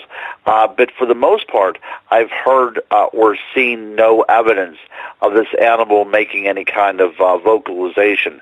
Now, I have been lucky enough in my research to hear whistles, which were from something unidentified. But I didn't think that might be a Dogman. That was in relation to Bigfoot investigations. But as far as a Dogman, alas, I have not heard of any kind of reports of vocalizations. Ron, we hear a lot of Bigfoot stories where the Bigfoot seem to be a little bit more lax, wanting to stay out of the public eye. Yes, we've heard of rock throwing. Yes, we've heard of grunting happening, maybe as scare tactics.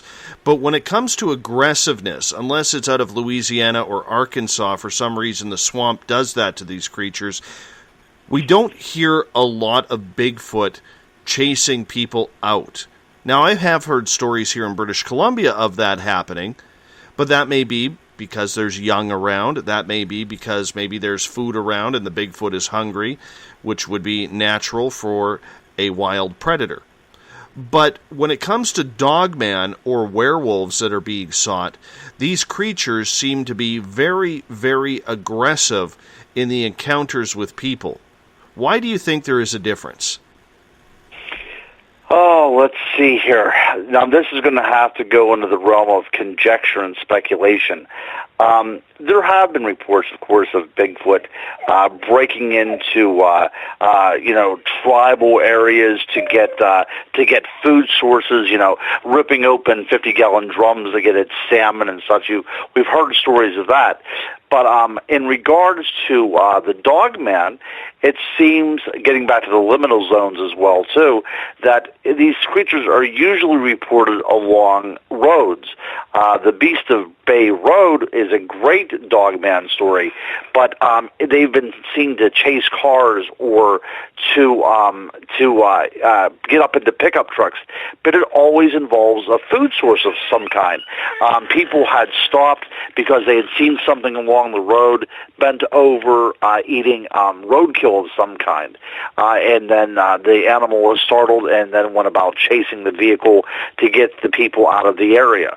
That seems very naturalistic animal behavior to me, that the creature is trying to get something that it perceives as a threat away from its food source. Now, there's also another story of Dogman getting into the back of a conservation pickup truck to remove the dead deer carcasses that the gentleman was picking up as part of his job. But the creature got into the back of the pickup truck to remove these food sources. See, that again is also a very interesting story as well. But the aggressive behaviors seem to relate to it wanting food and to get you away from it, so it can go about its own business. But I always point out, whenever I do conferences, whenever I do talk shows, whenever we talk about people not having any kind of animosity or any kind of attacks by these creatures, I always point out that how many people go missing every year. There's a book out called Missing 411, which deals with the speculation that some missing person cases might be a run-in with these cryptids So whenever you think about people going out hiking, or people hitchhiking, or people going from a place and never being seen again, you often have to wonder, did this person meet an unfortunate encounter with either a Bigfoot or a Dogman in these liminal zones of the world, on a back road, in a cemetery, some place where humans just occasionally go to. Did we trespass into the realm of the Dogman and or the Bigfoot and never are seen again? These are possibilities that can happen, and that's one of the things that I always point out whenever I do a show, that just because people aren't reporting them being seen doesn't mean that they aren't being seen, and it also does not mean that they're not, attacking people as well. When it comes to the aggressiveness, though, when we see or hear of Dogman sightings, they seem to almost want to chase people out of their area, and they use any type of aggressive tactics, almost like you would see a bear or a cougar, or if you're in Africa, a lion or some sort of wild animal like that, almost like a bluff charge, as we hear so much about. That can be very scary for people. Yet with Bigfoot, it's more about hiding and staying out of the light, shall we say, if we can use that That's term. Right. Yep. So do you believe then, or do you know of any recorded, even throughout history, of recordings of Dogman or werewolves actually attacking people? Oh my goodness! In the Middle Ages and the Renaissance, that happened a lot. The late 1500s. I mean, we're well into the Renaissance by this time. There was a famous a German by the name of Peter Stumpf, whose nickname was the Werewolf of Bedburg, and he was a famous serial killer who was reported to have made a pact with the devil, and the devil gave him a wolf belt, and Peter would put this around his waist, and this would allow him to transform into a werewolf, and it went about killing people, a lot of people, as a matter of fact. It would he particularly liked to feast upon pregnant women, and he would eat the pregnant woman and also devour the fetus within her womb. This is a very unsavory character, and on October 31st, he was actually burned to death at the stake. But these are famous werewolf cases where you have a semblance of a serial killer behind him, and the modern eye likes to think that this was a deranged lunatic, but our very word lunatic, of course, comes from the moon, and that has a werewolf connotation into it as well. But, so we're thinking these are serial killers, but is it possible that the reports of a person transforming into a beast and doing god-awful things was a part of fact? I think as part of the human psyche goes, it's reassuring to think that a person is transforming into a mindless beast rather than a person putting his sanity behind him to do some of the most heinous things that a human being can do to another human being. But yes, as far as actual werewolf sightings and actual werewolves killing and hunting people, yes, it's very prevalent throughout the Middle Ages and the Renaissance. And you also have the hellhounds who were said to exact revenge on people as well too, even going into churches and attacking and killing people as well. Now, of course, like I said, we were in the Middle Ages here when we're talking about people that do not have a lot of weaponry or high-powered weapons and things of that nature. So I think whenever you have the advent of the industrial age, whenever people are coming together and have a lot more substantial weapons at their disposal, that's whenever these creature sightings tend to go more and more into the obscure and are less and less.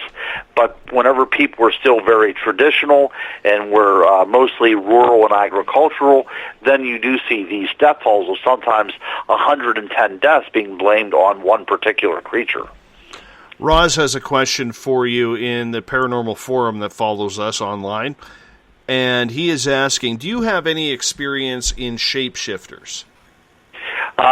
Just not myself. Again, Western Pennsylvania here, that we do not have, unfortunately, an intact Native American population. But I've spoken to people, of course, that especially in Canada, that have dealt with shapeshifters and their tribes. Now, how do you go about shapeshifting? The people that I've talked about usually relate to me that there's some sort of talisman used to facilitate this transformation. The same way that we talked about Peter Stump using a belt, a wolf belt, to transform. Some people use salve to transform, but there's some conduit by which the transformation takes place. And I've heard of East Coast Canadian tribes having things such as sticks or something that resembles rosary beads, some sort of talisman, some sort of magical amulet that allows the transformation to take place. It's very, very interesting about how this goes about, how this happens. But as far as shape-shifting, these are anecdotal stories that I have. Unfortunately, I do not have any first-hand stories. I did have the report of one young Native American who said that his grandfather took him out into the woods because the grandfather wanted to show him something of the old ways, and the grandfather went off a bit and transformed into a wolf right before the boy's eyes. Now, the young man related that he was not sure if this actually happened physically or if somehow the grandfather was able to implant psychically within that boy's mind that the transformation actually occurred. So then we're dealing with a whole other aspect of something called a psychic werewolf, which is the werewolf of the mind, that the actual transformation is not taking place but is able to throw into somebody else's mind the perception of a transformation, which is still very, very interesting. And this is one of the new facets in werewolf research that I'm undertaking as well. Claudia has a question in the Spaced Out Radio chat room. It seems many indigenous people live in desolate areas which would seem to invite in ET contact, like the Mayans, Egyptians, Native Indians, etc. She's wondering if the Star Nations taught Bigfoot how to be a multidimensional being and also taught the indigenous people as well. Again, very, very possible. When in my research with the effigy mounds and the Native American earthen mounds of the woodlands cultures throughout the Ohio River Valley, it seems that these mounds, such as the Serpent Mound, the Seat Mound, the Grave Creek Mound, these types of mounds, or even the great mound city of Cahokia in Carbondale, Illinois, is built upon some sort of earth grid. In Europe, these things would be called ley lines. In the United States, so that we don't have such a storied history in our geographical landscape of these kind of things. But we are dealing with ley lines, some sort of world power grid that these mounds are built on, and for what reason? Now, I'm actually working on a book right now with Bill Brock from Monsters Underground fame, that we think that it's possible that if an alien race would visit the Earth, that these power grids would be a very interesting way by which navigation would take place. It would naturally follow Earth energies. If there's any kind of need to refuel, however that goes on, if it can actually draw power from the Earth itself, that's one way of doing it.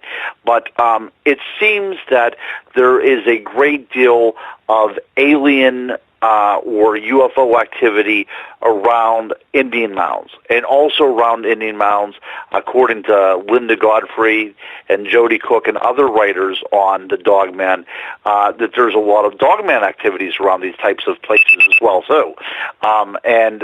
These are very, very interesting stories about, what's going on. So if you're asking me, is it possible that there was an extraterrestrial connection between Bigfoot and some of the First Nations, I would say, as far as my research goes, there is a lot of unexplained events that have taken place that I cannot, as a researcher, explain. And if you would like to look out beyond the physical world into the extraterrestrial world, I would say, that research is perhaps needed because it's not being explained terrestrially. Is your phone about to die? We heard a little beep beep. Yeah, beep I think it might be. I think it might be dying. And I'll tell you what I'm doing right now is I'm getting my cell phone ready. So whenever you go onto a break, if that's okay, we'll just you can just give me a call on the other phone, and we won't even miss a beat. Well, I hope so. We got about 2 minutes before the break, and okay, we're good. 2 minutes is good. We don't have a lot of time to get into this, but I do want to mention Galen's question in the SOR Space Travelers room, and that is, have you ever heard of any telepathic communication between any of these beings and people? Oh, absolutely, and I think I might have even had that happen to me as one time. Yes, there was. I've spoken to many people that immediately that is implanted in their mind is to stay away, or I've even heard of some people have a very welcoming suggestion within their mind that it was okay for them to be in that area, or some people even felt like the thing was allowing them to see it.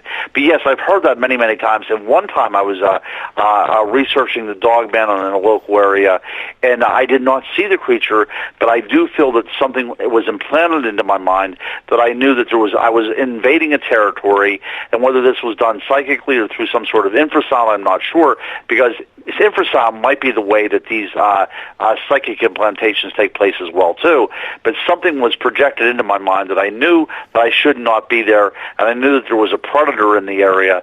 It was a very primal feeling that I was getting, and I knew that I had to be out of that area. But I think that was my psychic encounter with the Dogman. Wonderful. I'll get into a telepathic story here right after we go to the break. Let's hop out of the break right now because I don't want to lose you before your phone officially dies here. But we are talking with the crypto guru, Ronald Murphy, tonight on Spaced Out Radio. He makes his monthly appearance on the second Wednesday of every month. And next month, he'll be on June 8th. Since June 1st is on a Wednesday, so it'll be nice and early in the month. You're listening to Spaced Out Radio. I am your host, Dave Scott. We'll be back for hour number 3 right after this. Become more intimate and interactive with Spaced Out Radio. Join our Space Travelers Club with your new membership. For $5 a month, we'll provide you with special access to the website, monthly prize draws from books to psychic readings, along with monthly newsletter, private interviews, and more. Sign up today to be part of Spaced Out Radio's experience. Every month on Spaced Out Radio, we look into the deep and dark reports of cryptids roaming around the world with me, Rob Morphy, from Cryptopia.us. I would love it if you would join me and host Dave Scott as we delve into the most arcane stories and reports regarding creatures of the unknown. My job is to hunt down the details and bring the evidence forward to you. These aren't your regular Bigfoot stories I'm talking about either. You can find out more about crypto history at spacedoutradio.com. Looking for a place to advertise at a very reasonable cost? Look no further than Spaced Out Radio. SpacedOutRadio.com has an advertising tab that you can click to check out our daily, weekly, and monthly packages to play on the radio, or our website including social media. From commercial spots to banners, we have it all. Check out our competitive pricing today.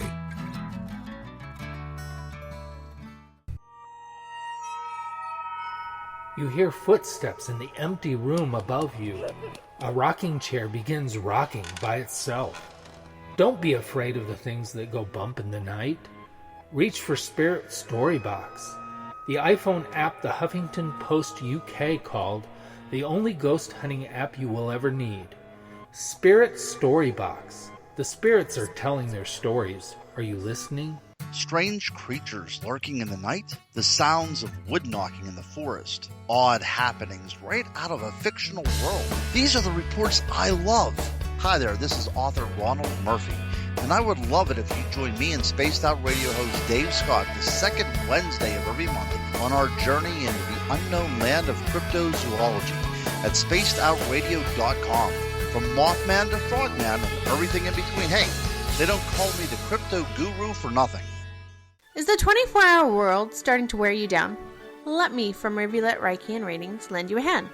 Hi, this is Jolene, and if you're in need of Reiki or a realm reading, come to my website, rivuletrr.wix.com/rivuletrr, and let us help you out. At Rivulet, I specialize in healing your body, mind, and soul, no matter where you are. And be sure to check out the Rivulet R&R Facebook page for your best deals. Remember, it's time for you to make some time for you. Find yourself constantly looking up in the sky, looking for answers? Have you had extraterrestrial contact? Are you an abductee? Looking for answers to your experiences? Hi there, I'm R. Keith Andrews, Spaced Out Radio's resident ET expert. Join me live the first Friday of every month where I take questions from the Spaced Out Radio chat room and help you understand those from the far-off world. It's 2 hours of knowledge every experiencer should listen to. Hope to see you there. Did you know that Spaced Out Radio runs 7 days a week? Hi, it's James Tyson from Spaced Out Weekend. Every Saturday and Sunday night, starting at 9 p.m. Pacific, midnight Eastern, you can join me and my guests for some great chatter about what's going on out in the universe, or even in that dark part of the basement you really don't want to go back into. Well, let's find the answers to your experiences together. So come on up to Uncle Jimbo's cabin on the weekend. For more information, look us up at spacedoutradio.com.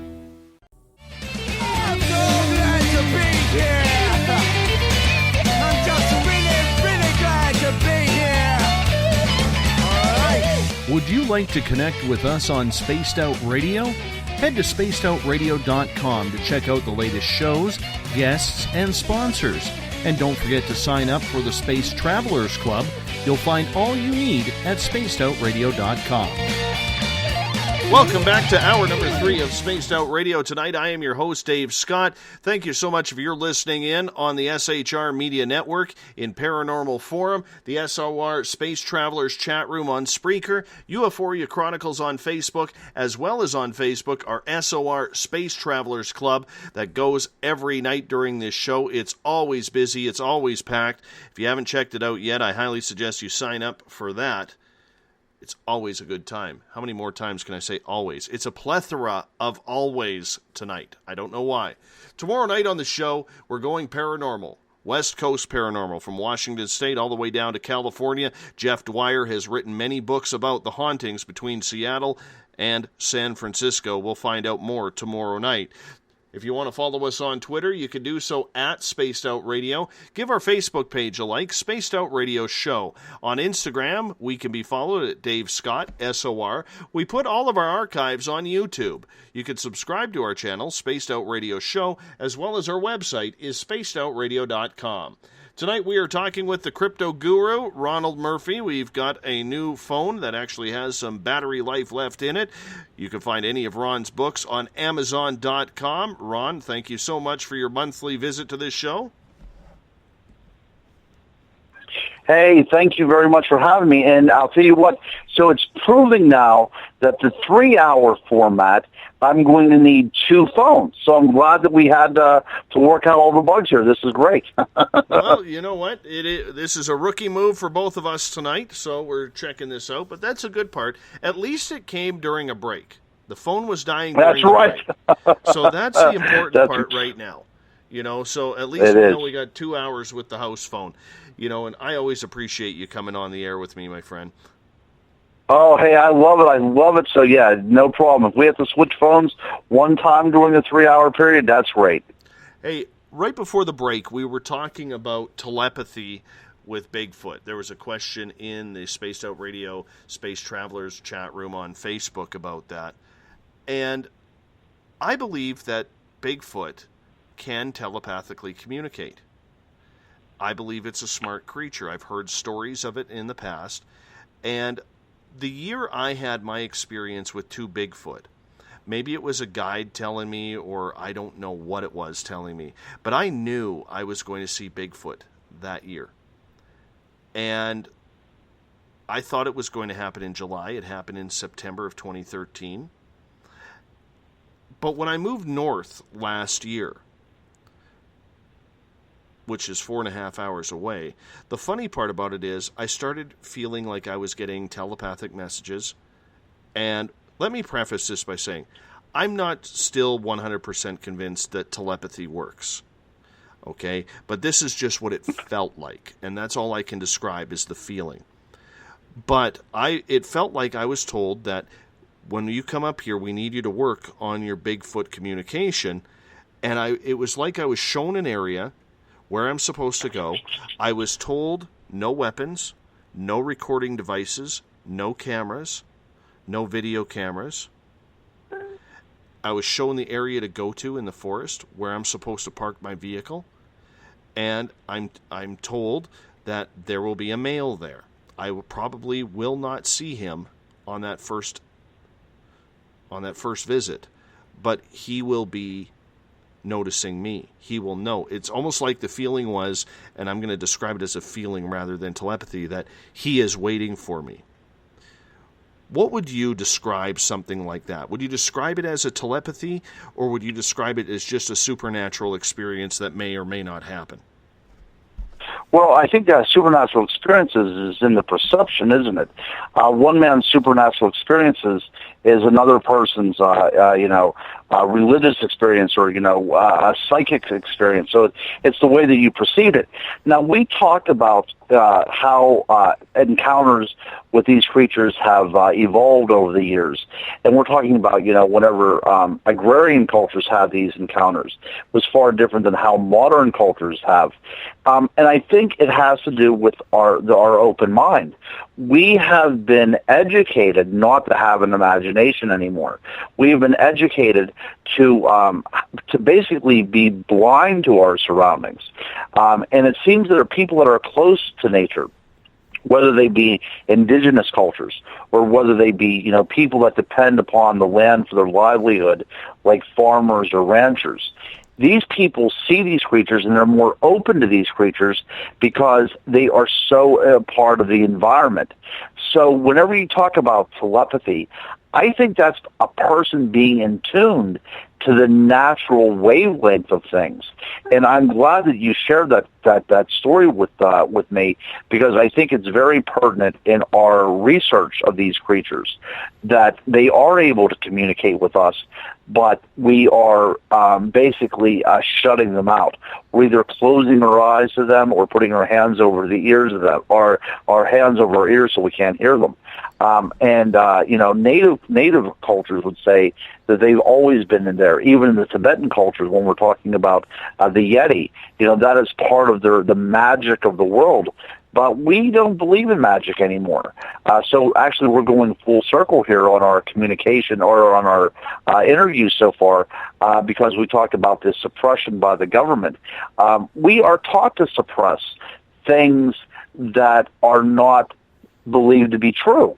And the people that still have this wonderment and their minds are open to these things, I think that this does, facilitate some sort of communication. So yes, thank you very much for sharing that story. That was an excellent tell about the possibilities of actually being able to communicate with these creatures.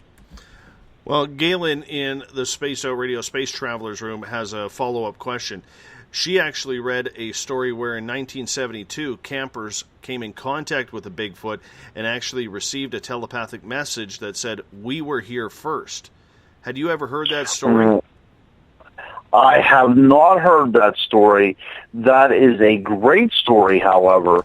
No. Now, I have heard in native mythologies about having communication with these creatures, but to have it summed up like that, I've never heard that. At that point, the Bigfoot is a great spokesperson and a great role model for the Green Party, I think.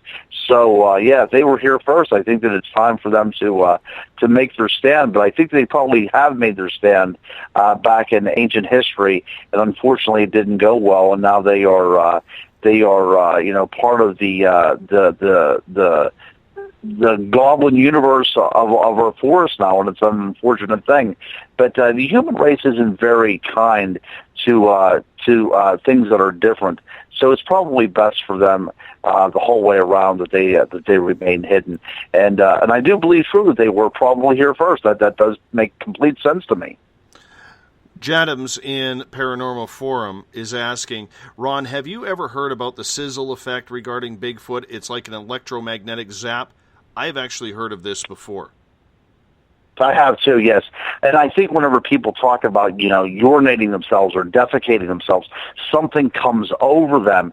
And I think that's explained by that type of electricity that comes. Now, whenever I write about the Goblin universe, that is one of the things that I see, that I've read about, that I've researched into, that might be the means by which a portal is open between this world and that world. That kind of does make sense, this kind of opening up of a stargate, for lack of a better word, to allow a creature to manifest in this world while coming from another one, that there is a certain amount of electricity that is given off in that.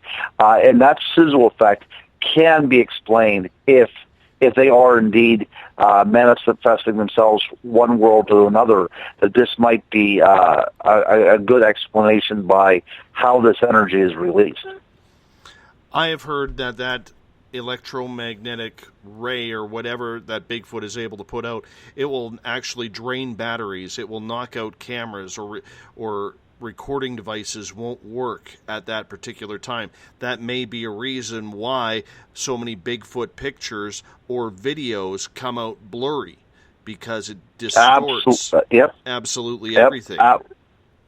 And when we talk about the idea of aliens, using energy grids, it's very possible that these aliens are using these energy grids because the craft by which they operate, whether they be extraterrestrial or interdimensional or whatever, it might actually feed off of the power sources in particular areas.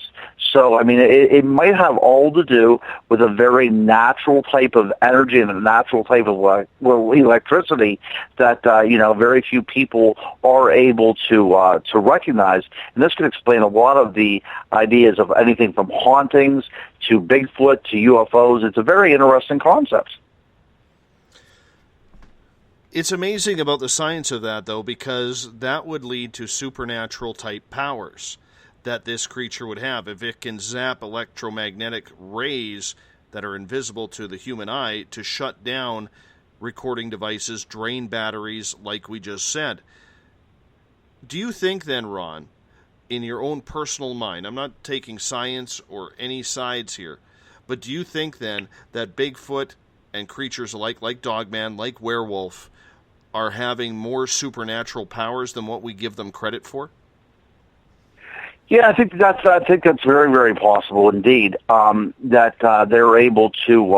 We're talking about telepathy for one thing, or another thing that we talked about on another program was the idea of the ability to cloak, to deliberately make their appearance distorted so people can't see them. If you want to call that superhuman or some sort of supernatural attribute, I say yes. I think that it very well falls into that framework of powers, quote unquote. Galen has a question in the SOR Space Travelers, but I'm going to expand it a little bit. She is asking, do you think Bigfoot is the missing link? But I'm going to throw Dogman in there as well, or maybe Goatman, or any one of those three, the missing link. Right. This is going to be a little bit of a sticky situation here, because when we talk about the missing link, we're talking about something in the chain of evolution in regarding our species. So I've heard it said that they might be Neanderthal. We know from genetic testing that roughly 28,000 years ago to maybe as early as 12,000 years ago, humans and Neanderthals interbred and were able to produce offspring. It has been said that the human genome has about 2% of Neanderthal genetics within the human genome, which is a very interesting thing. But that doesn't make the Neanderthal a missing link. It shows that it had a parallel type of evolution with us, but it does not show that it is a step from one form of proto-human to another. Jeff Meldrum has said something about the Meganthropus, which is a big ape, kind of along the akin to the Gigantopithecus, and then we have the ideas of Australopithecus being involved, and these could be all plausible scenarios for a missing link type of creature. Then we talk about the little hobbits. And these things might have been, part of an evolutionary development that went down a dead end track. So we're talking about hominids that fall within the family tree, but is not a direct correlation with our evolution. That's the sticky part about it. So we need to find something in the fossil record that shows a giant, hair-covered, ape-like creature. The Gigantopithecus could have been as tall as 10 feet, maybe roughly weighed 1,000 pounds. But a creature that size probably was a quadruped. It was probably a knuckle walker like the great apes because of just its sheer size. So the Gigantopithecus doesn't make much sense. Now, when we deal with things like Australopithecus, or when we deal with things like the Java man or the Peking man, now, these things are starting to make a little bit more sense. They would have been very intelligent. They would have been definitely more intelligent than the great ape. They would have had some sort of harnessing of the natural environment, whether it would be fire or tool making. So these creatures, if this is a missing link, would have some sort of culture, some sort of communication. And that being said, then we are dealing with a highly organized type of society of what we would call Bigfoot if they are a part of our evolutionary development. It's whenever I was a kid, that's what everybody talked about, that the Bigfoot was a missing link. But if it is a missing link, then we have to think that, does this thing hunt with tools? Is it capable of harnessing fire? Does it clothe itself? Does it have rituals? And if that is the case, then then that is worthy of study in and of itself. But getting back to our topic about the burial of the dead, it makes sense that it is part of the missing link within the human species, that it may have practiced the same type of burial rituals that we did back in the Neolithic period. Claudia has a question in the SOR Space Travelers room. And if you want to ask a question, you can type them into the rooms, or you can call in at 702-302-4556. The question from Claudia is, when she heard Bigfoot talk, it seemed to echo throughout the canyons, but he was not that far away. It did not seem like his voice would carry so far. It seems the echo sound is not a natural sound effect. It's Bigfoot's signature, but she doesn't know how it's done. Do you have any ideas on how that may carry over? Now, I would ask if she heard it, if this was a physical sound, or when we're getting back to the whole idea of infrasound. The idea, whenever I said that I heard a whistle that was unexplained, a whistle is one of these noises that carries very, very very far in the wild natural world.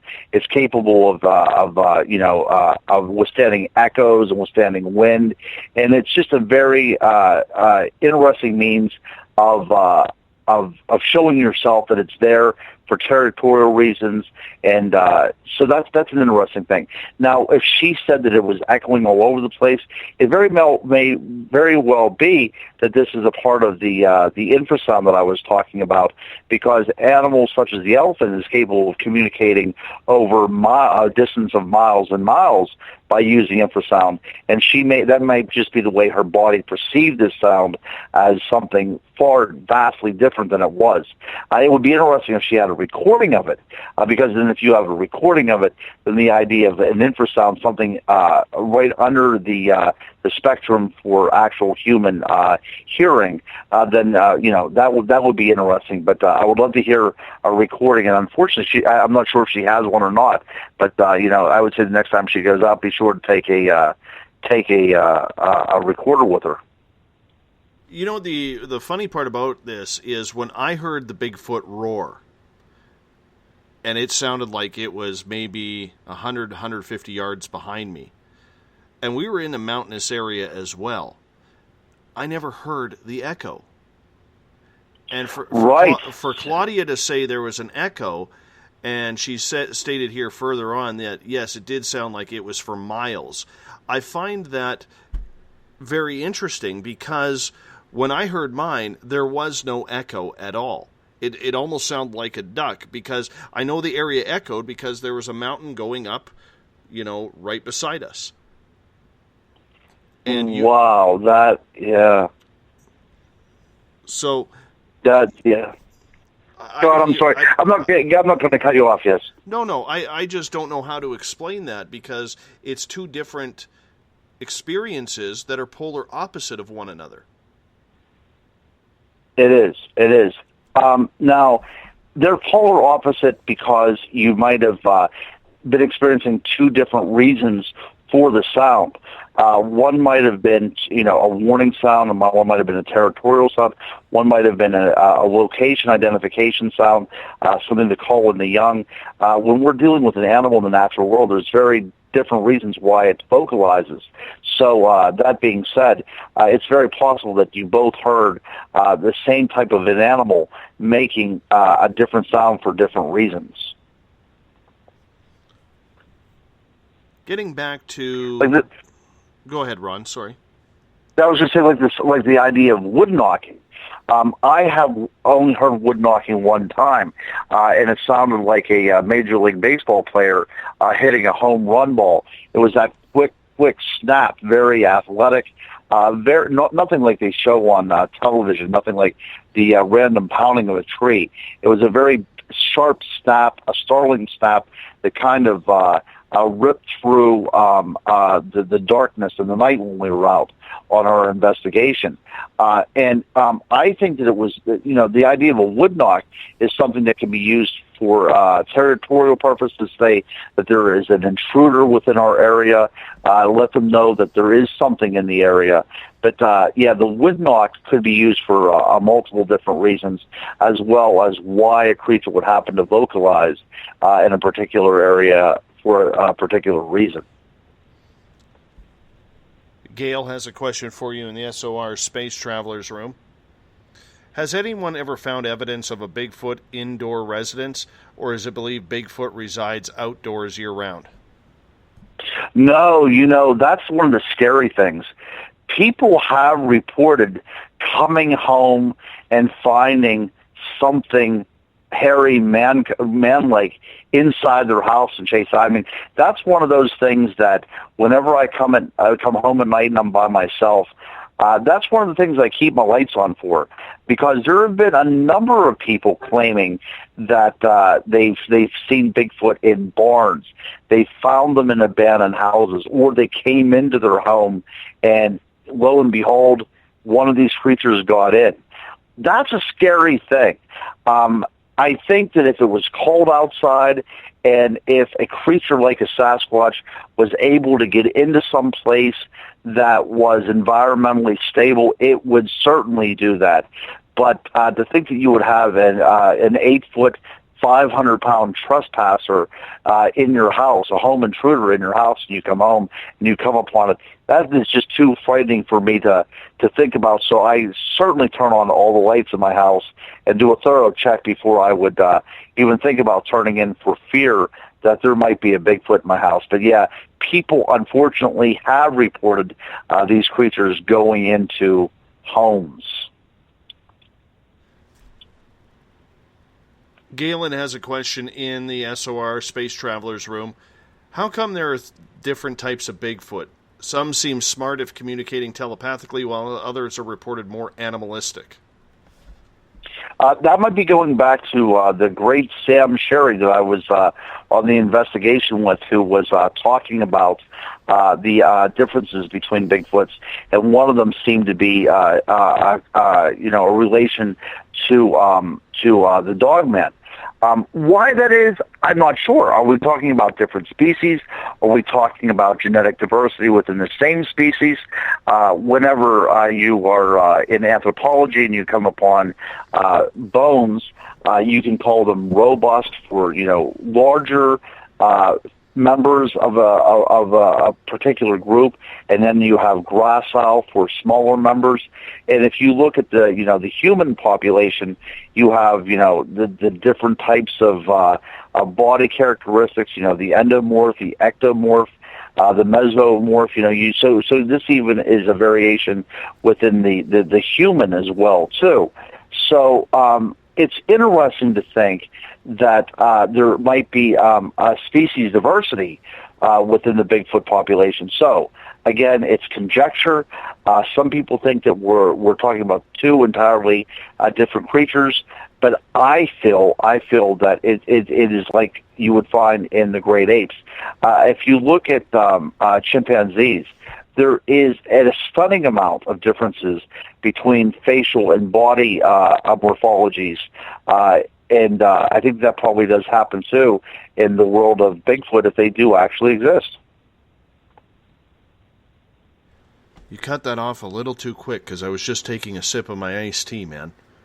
Oh, yeah, that's okay. Messed me right up there. Usually you keep going, I'm like, I'm safe. I can have my sip of iced tea as we're going on here.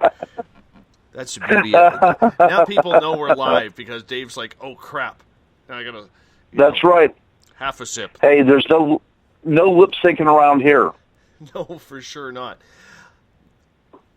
Excuse me, as I try and clear the iced tea from my throat now.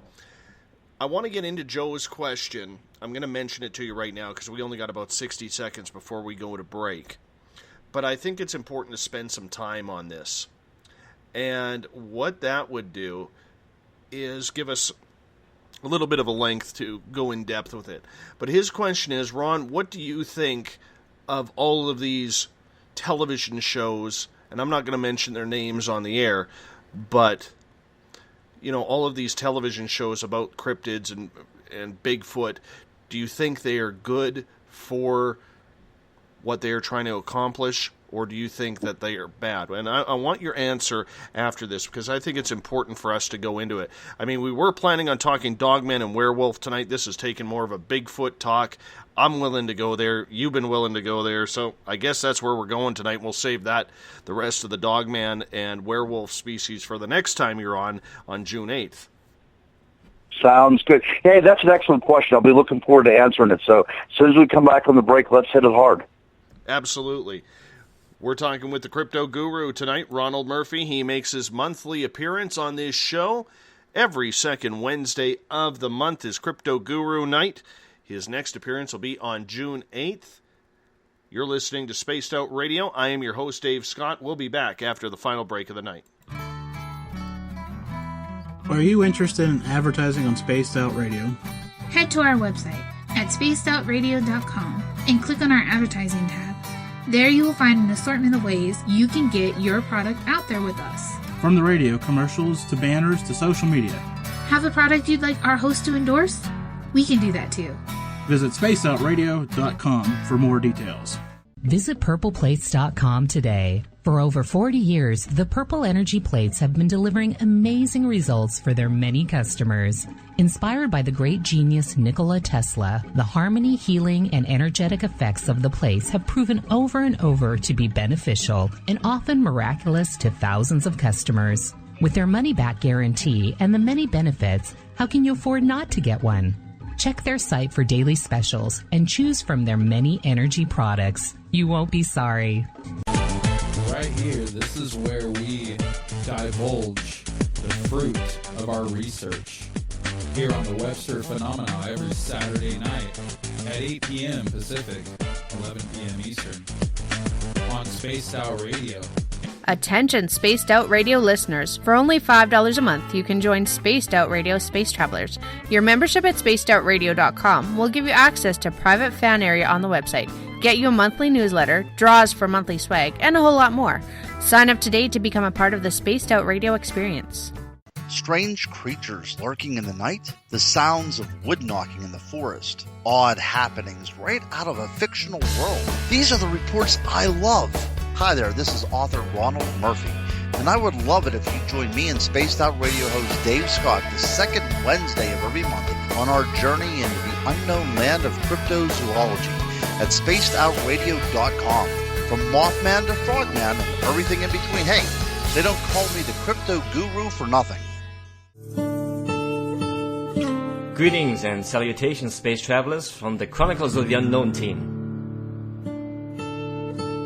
What is Chronicles of the Unknown? I keep hearing about this thing. It's a new paranormal reality TV show based right here in beautiful British Columbia, Canada. Follow our team as we uncover claims of activity on the Caribou Gold Rush Trail. You can also follow us here every third Monday, where two members of our team will be available to answer your questions. We'll give you some equipment updates and some of our experiences on the road, right here on Spaced Out Radio.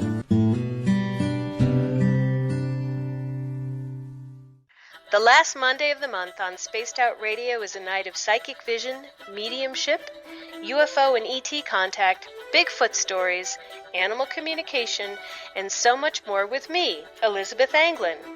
I'd love it if you would join host Dave Scott and I on the myriad of topics we delve into.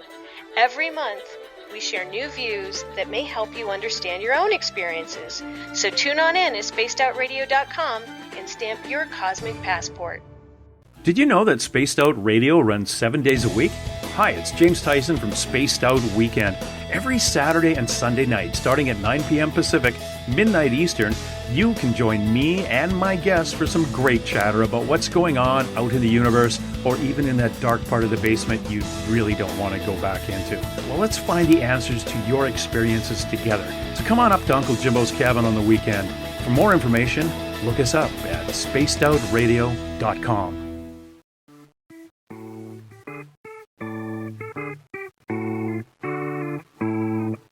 Missed most of tonight's show? Don't worry, you didn't miss a thing. You can head to our website, spacedoutradio.com, and download our archives for free. And don't forget to get your Space Travelers membership today. Now, back to tonight's show. Welcome back to the final half hour of Spaced Out Radio tonight. We rounded third. We're heading for home with Ronald Murphy, our crypto guru, who comes to us on the second Wednesday of every month, as the Crypto Guru is a monthly series on this show. We were going to be talking Dogman and werewolves, but somehow this just ended up a big Bigfoot talk, which I'm okay with. I love talking Bigfoot. Can talk Bigfoot for hours. I think anybody who's seen the creature can do that at any time. Hey, I want to say thank you to everyone who's listening in on the SHR Media Network, on Paranormal Forum, Spaced Out Radio's chat room, on Spreaker, and on Facebook, Euphoria Chronicles, as well as the SOR Space Travelers, who are very active tonight. Thank you so much for being with us. Remember, on social media, you can follow us on Twitter, at Spaced Out Radio. Give our Facebook page a like, Spaced Out Radio Show. On Instagram, I can be followed at Dave Scott, SOR. Our YouTube channel is Spaced Out Radio Show. That's where we put our archives. Subscribe to that. And our website is spacedoutradio.com. Tomorrow night on the show, we're going paranormal. Author Jeff Dwyer will talk paranormal stories, hauntings from Washington State all the way down to California. The Crypto Guru is back one final time. Ron, thank you so much. This 3 hours flies by, doesn't it? It just flew by, but I tell you what, the reason it flies by is because of your knowledgeable listeners. I cannot stress this enough. My favorite show to be on, the most interactive people that I've ever had the privilege of talking in front of. It's a great conversational thing that your show has, and I really do enjoy it. So, hey, kudos to your listeners, my friend. I give you all a standing ovation. Well, it's all about them, that's for sure.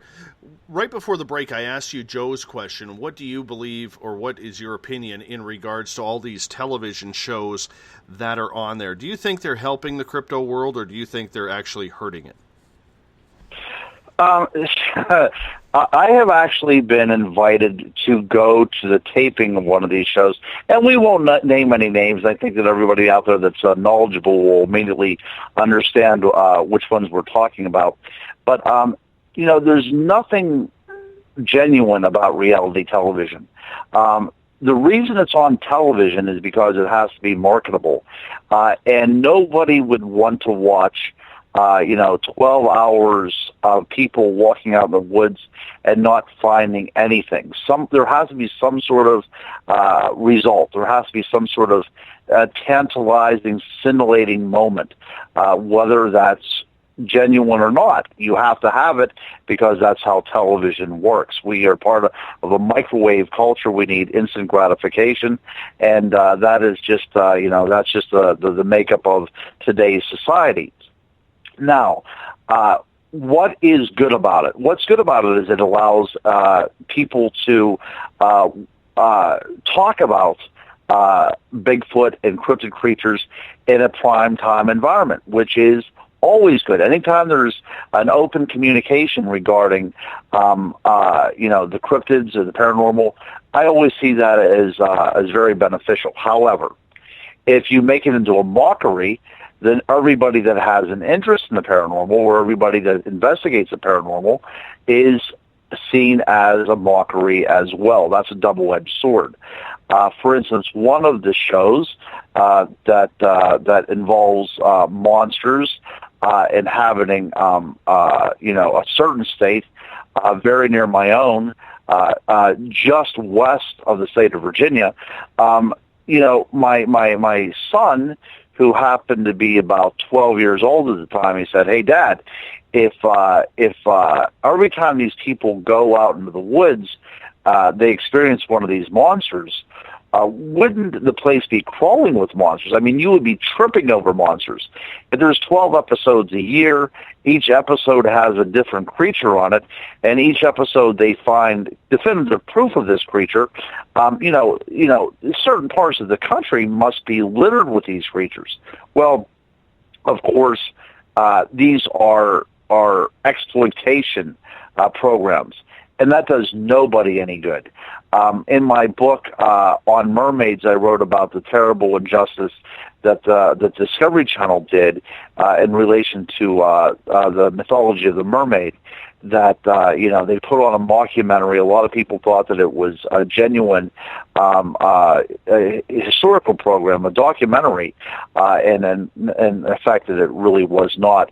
And you actually are mocking your public. You're mocking your audience, thinking that you could put anything out there and that they're going to be gullible enough to believe it, and they certainly were. They're doing the same thing with Bigfoot. They're doing the same thing with, I believe truly that they'll be doing the same thing with Dogman before long. And I try to separate myself from these programs, and I do not want to be one of those people that sell out in order just to make a quick buck, because I really truly want to be seen as somebody that investigates from an academic point of view and tries to take in cultural references and psychological examination of the reason people are seeing these things.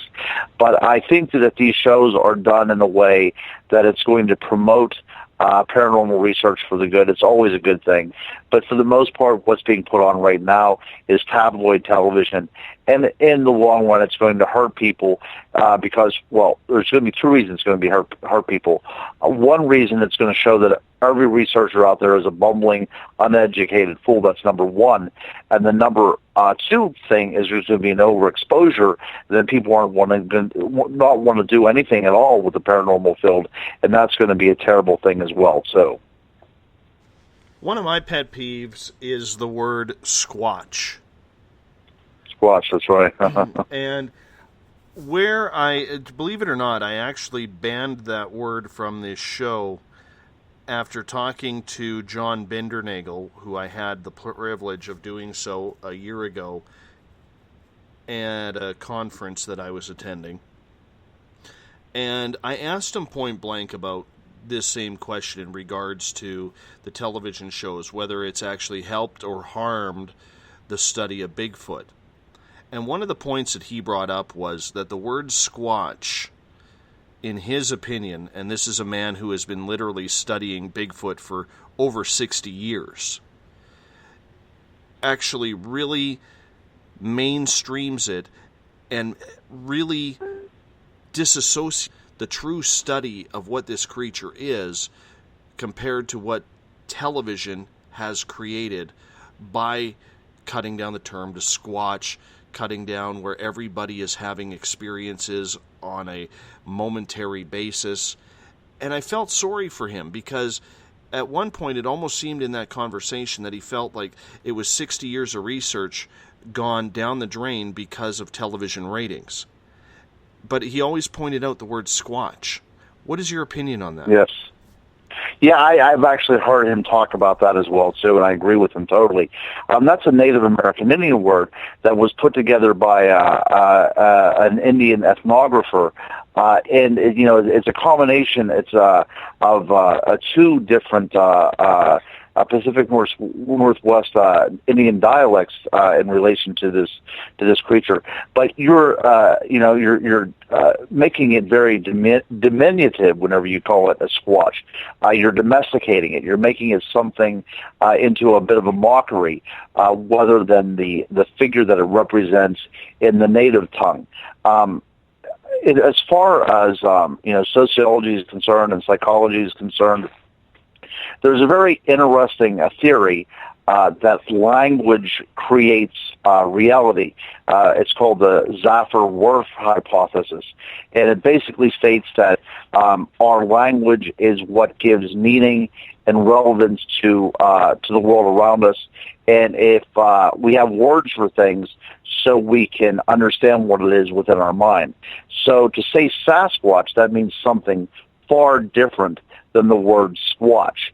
So I think that our reality of these creatures is being shaped for the negative because we are calling them things that is very derogatory and not anything in regards to the great names that the native cultures gave to these very mysterious, magical, and oftentimes nearly deified creatures.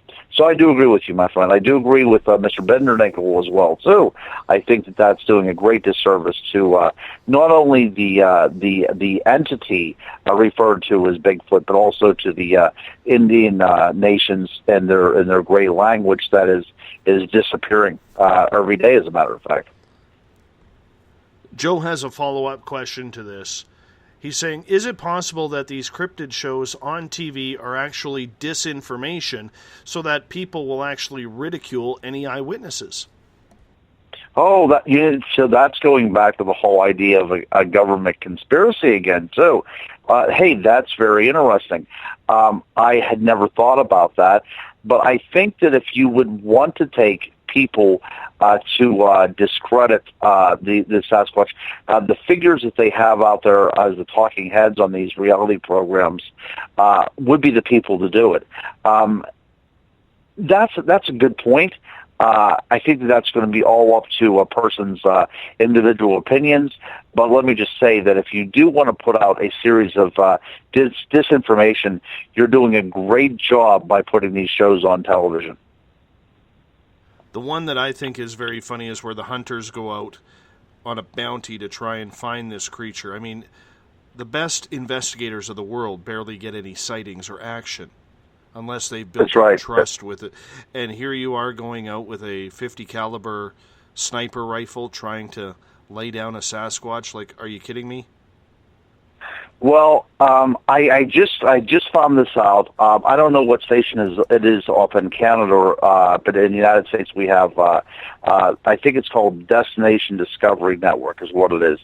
But if you can believe it, for this upcoming 2016 season, they actually greenlighted a series of killing Bigfoot. It was a one-off thing. I think that originally it had very, very bad ratings. It's about a group of people, I believe it's in Texas, that are setting out to do nothing but kill himself a Bigfoot, because this is America and we're allowed to do things like that. But I think these shows are going to be very, very dangerous to the field of cryptozoology, because you are making a complete mockery of it. And to think that the way you obtain scientific evidence is by killing something, that's a terrible message to give to kids. I agree with you. And you know what? If you have to kill a Bigfoot for the sake of television ratings, you're in the wrong field. I know here in British Columbia, it is actually illegal in law to shoot and kill a Bigfoot. I did know that. I think it comes with a $10,000 fine and jail time. Yeah, I think that makes perfect sense. I think every place should implement that. I think they should implement it over in Scotland, that you can't try to kill the Loch Ness Monster, because it just makes sense that, these creatures may not exist, but if they do exist, let's not kill them. So I think that everybody, every state, every province, I think that they should all implement some sort of conservation effort on these creatures, just so you don't have nut jobs out in the woods with guns. And that isn't putting down anybody who's going hunting. It's not doing that at all. Oh, heavens no. No. But I tell you what, it would be like this. It would be like, we do have hunting shows a lot here in the United States, but I mean, nobody would want to watch. I guess there's probably some sickos out there that would want to watch this, but I mean, nobody wants to watch somebody going out into the woods and like killing a gorilla or killing anything like that. Some things are off limits, So whenever you think about killing Bigfoot, that to me is just so disrespectful to other hunters, because people that are out there, for sustenance, and food, and put some meat in the freezer and things like that. Those people are hunters. These people are massacres. There's no reason to go out there and try to kill something. These people have no scientific background at all. The only reason they're on this program is they were able to afford, the whatever rifle they have that they're trying to kill this Bigfoot with. Claudia has a question here. Have you ever heard of any half-human, half-Bigfoot being spotted?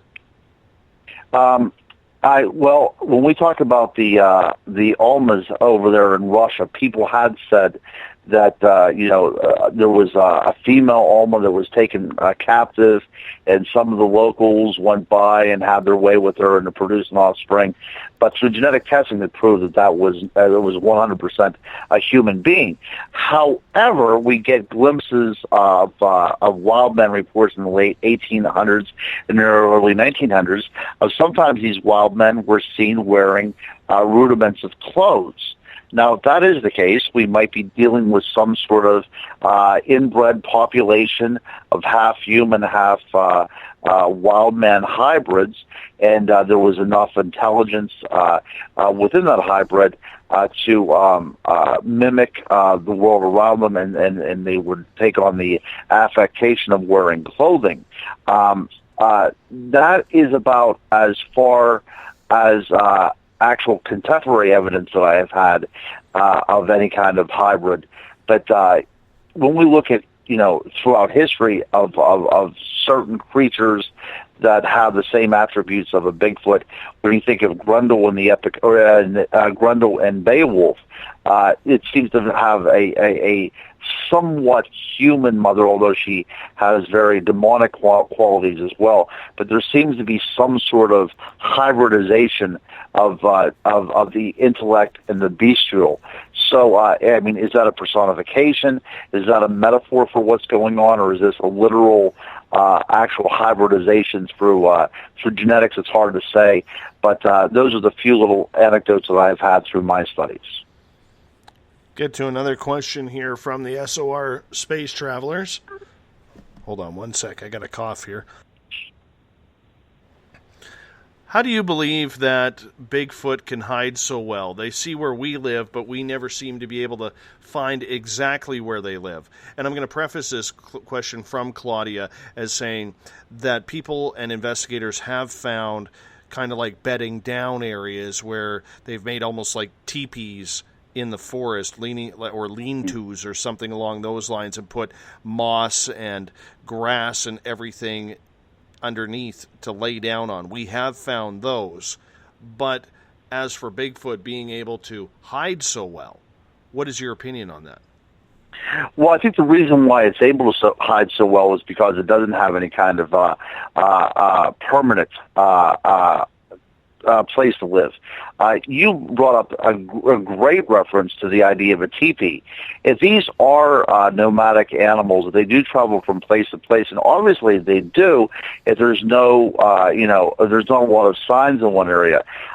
If creatures this size, if they were going to be in one particular area, there would be evidence all over the place of several 500-pound animals living in one particular area. But we don't have that. So I'm thinking that they're very migratory, they're very nomadic, and they travel from place to place. And whenever you said about the teepee, it makes sense to me that they would construct some sort of living arrangement just to keep the weather off of them the same way the great apes do by using materials in the forest which would eventually, through erosion and through weathering processes, vanish over time anyways. But people do find things that look like teepee structures, that look like nesting. And if they utilize caves and they don't have any kind of ornamentation or any kind of artistic representations, then if they are using caves, then there will be no sign of them anyways whenever they left. So I think that we're dealing with a very migratory, very nomadic type of creature, if they do actually exist, that is able to, very quickly put up a structure, use it for a day or maybe two, and then just be about their way. And that's the reason why they stay hidden, is because they never stay in one place long enough to leave their mark. They're nomads, vagabonds. That's what I would consider them as. Yep, that's exactly the way I see it as well, too.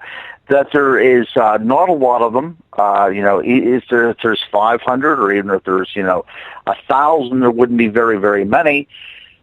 We're dealing over a great deal of land, and they might follow, anything from blueberries to certain types of animals, as they go from place to place, or, they follow the seasons. And if that is the case, then they are going to be able to stay hidden for quite a period of time. And if there is an intelligence there and they do bury their dead, or if they do cannibalize their dead through some sort of ritualistic purpose, then they can stay hidden probably for, indefinite amount of time. They might always stay hidden. We are talking with the crypto guru, Ronald Murphy, tonight on Spaced Out Radio. He's a talented author. You can find all of his books on Amazon.com. I believe it's under Ronald L. Murphy, Jr. You are correct, sir. Ronald L. Murphy, Jr. You are correct, sir. You couldn't make that any longer? I'm just curious. You know what? Well, the thing is, just a little bit of background on that. I was named a junior, and I have 3 sons, and none of them are named Junior, because there's a gentleman in my area with the exact same name that occasionally has some runs in with the law, and in order for me to separate myself from this guy, I have to use a full name so they do not think it is this guy who's writing these books. So that's why I use such a long title, if you can believe it.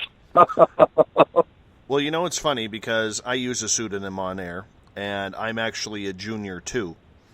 And all right. Yes, and my dad was so controversial in the community where I grew up in because he was all about kids. He was all very involved in sports, and he really had this love them or hate them attitude. And he rubbed a lot of people the wrong way because he was just so against the system, but he was all for kids and helping kids and raising money for the community.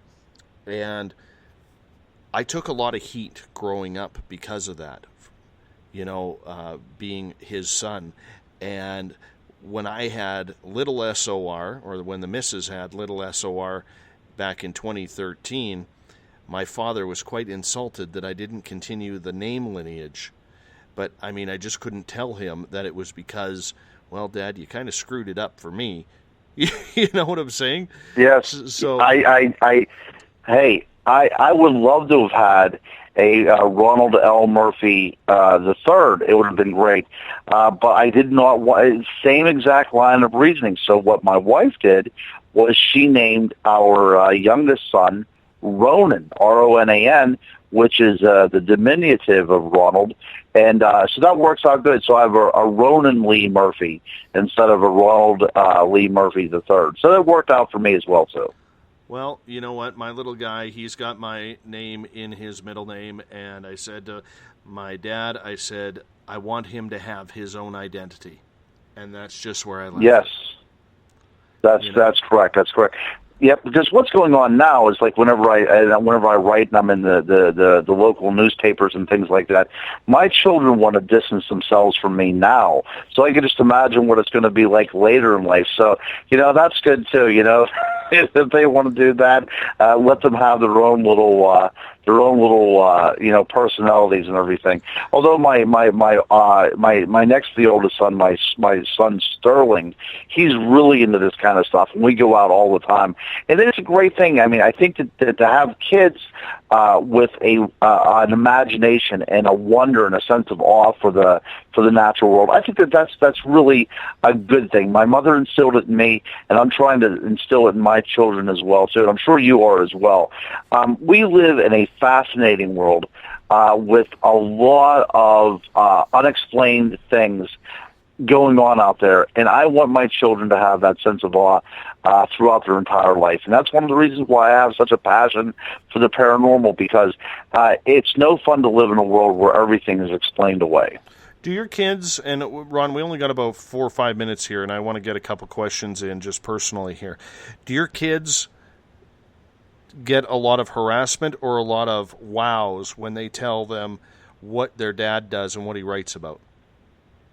I think that for the most part, the kids like what I do, but my kids do not. And I don't really understand that. I actually implemented a program, and they attended a Catholic school, and I instituted a program where I took Bigfoot into the classroom, and we studied it from a scientific point of view about what kind of food it would need, how migration works, what kind of animal that this might be, what separates what makes a mammal, how it goes about living in the environment. And I thought it was very, very successful. You could bring in scientific elements. You can bring mathematical elements into something that kids naturally have a very strong affinity for. Kids love this stuff. And all the kids loved it, except for my kids, because I was the one presenting it. And I do find it rather strange, because if my dad was into this, I would have said, "Oh, this is great," But they're very jaded kids. My kids are, and they really don't see anything that I do as worthy of any kind of applause. So that's okay. That's my little separate world from what they do. But I think my son Sterling, I think that he really does enjoy it. And it's a family endeavor. I mean, even though the kids are going to be complaining over the summer whenever I was writing the book about ghost stories in my area, the whole family was out visiting cemeteries, and it really brought everybody closer together, and I enjoyed that time. And some of the best times I've ever had with my families is out hiking looking for Bigfoot. I'm getting a lot of questions, Ron, about when you and I are going to sit down and write the Dave Scott story. The Dave Scott story is going to have, my writing is nearly done. I also do some acting. I work with the Underground Railroad in Blairsville, Pennsylvania. So if anybody happens to be in Western Pennsylvania, I am putting together with a young lady by the name of Marna Conrad.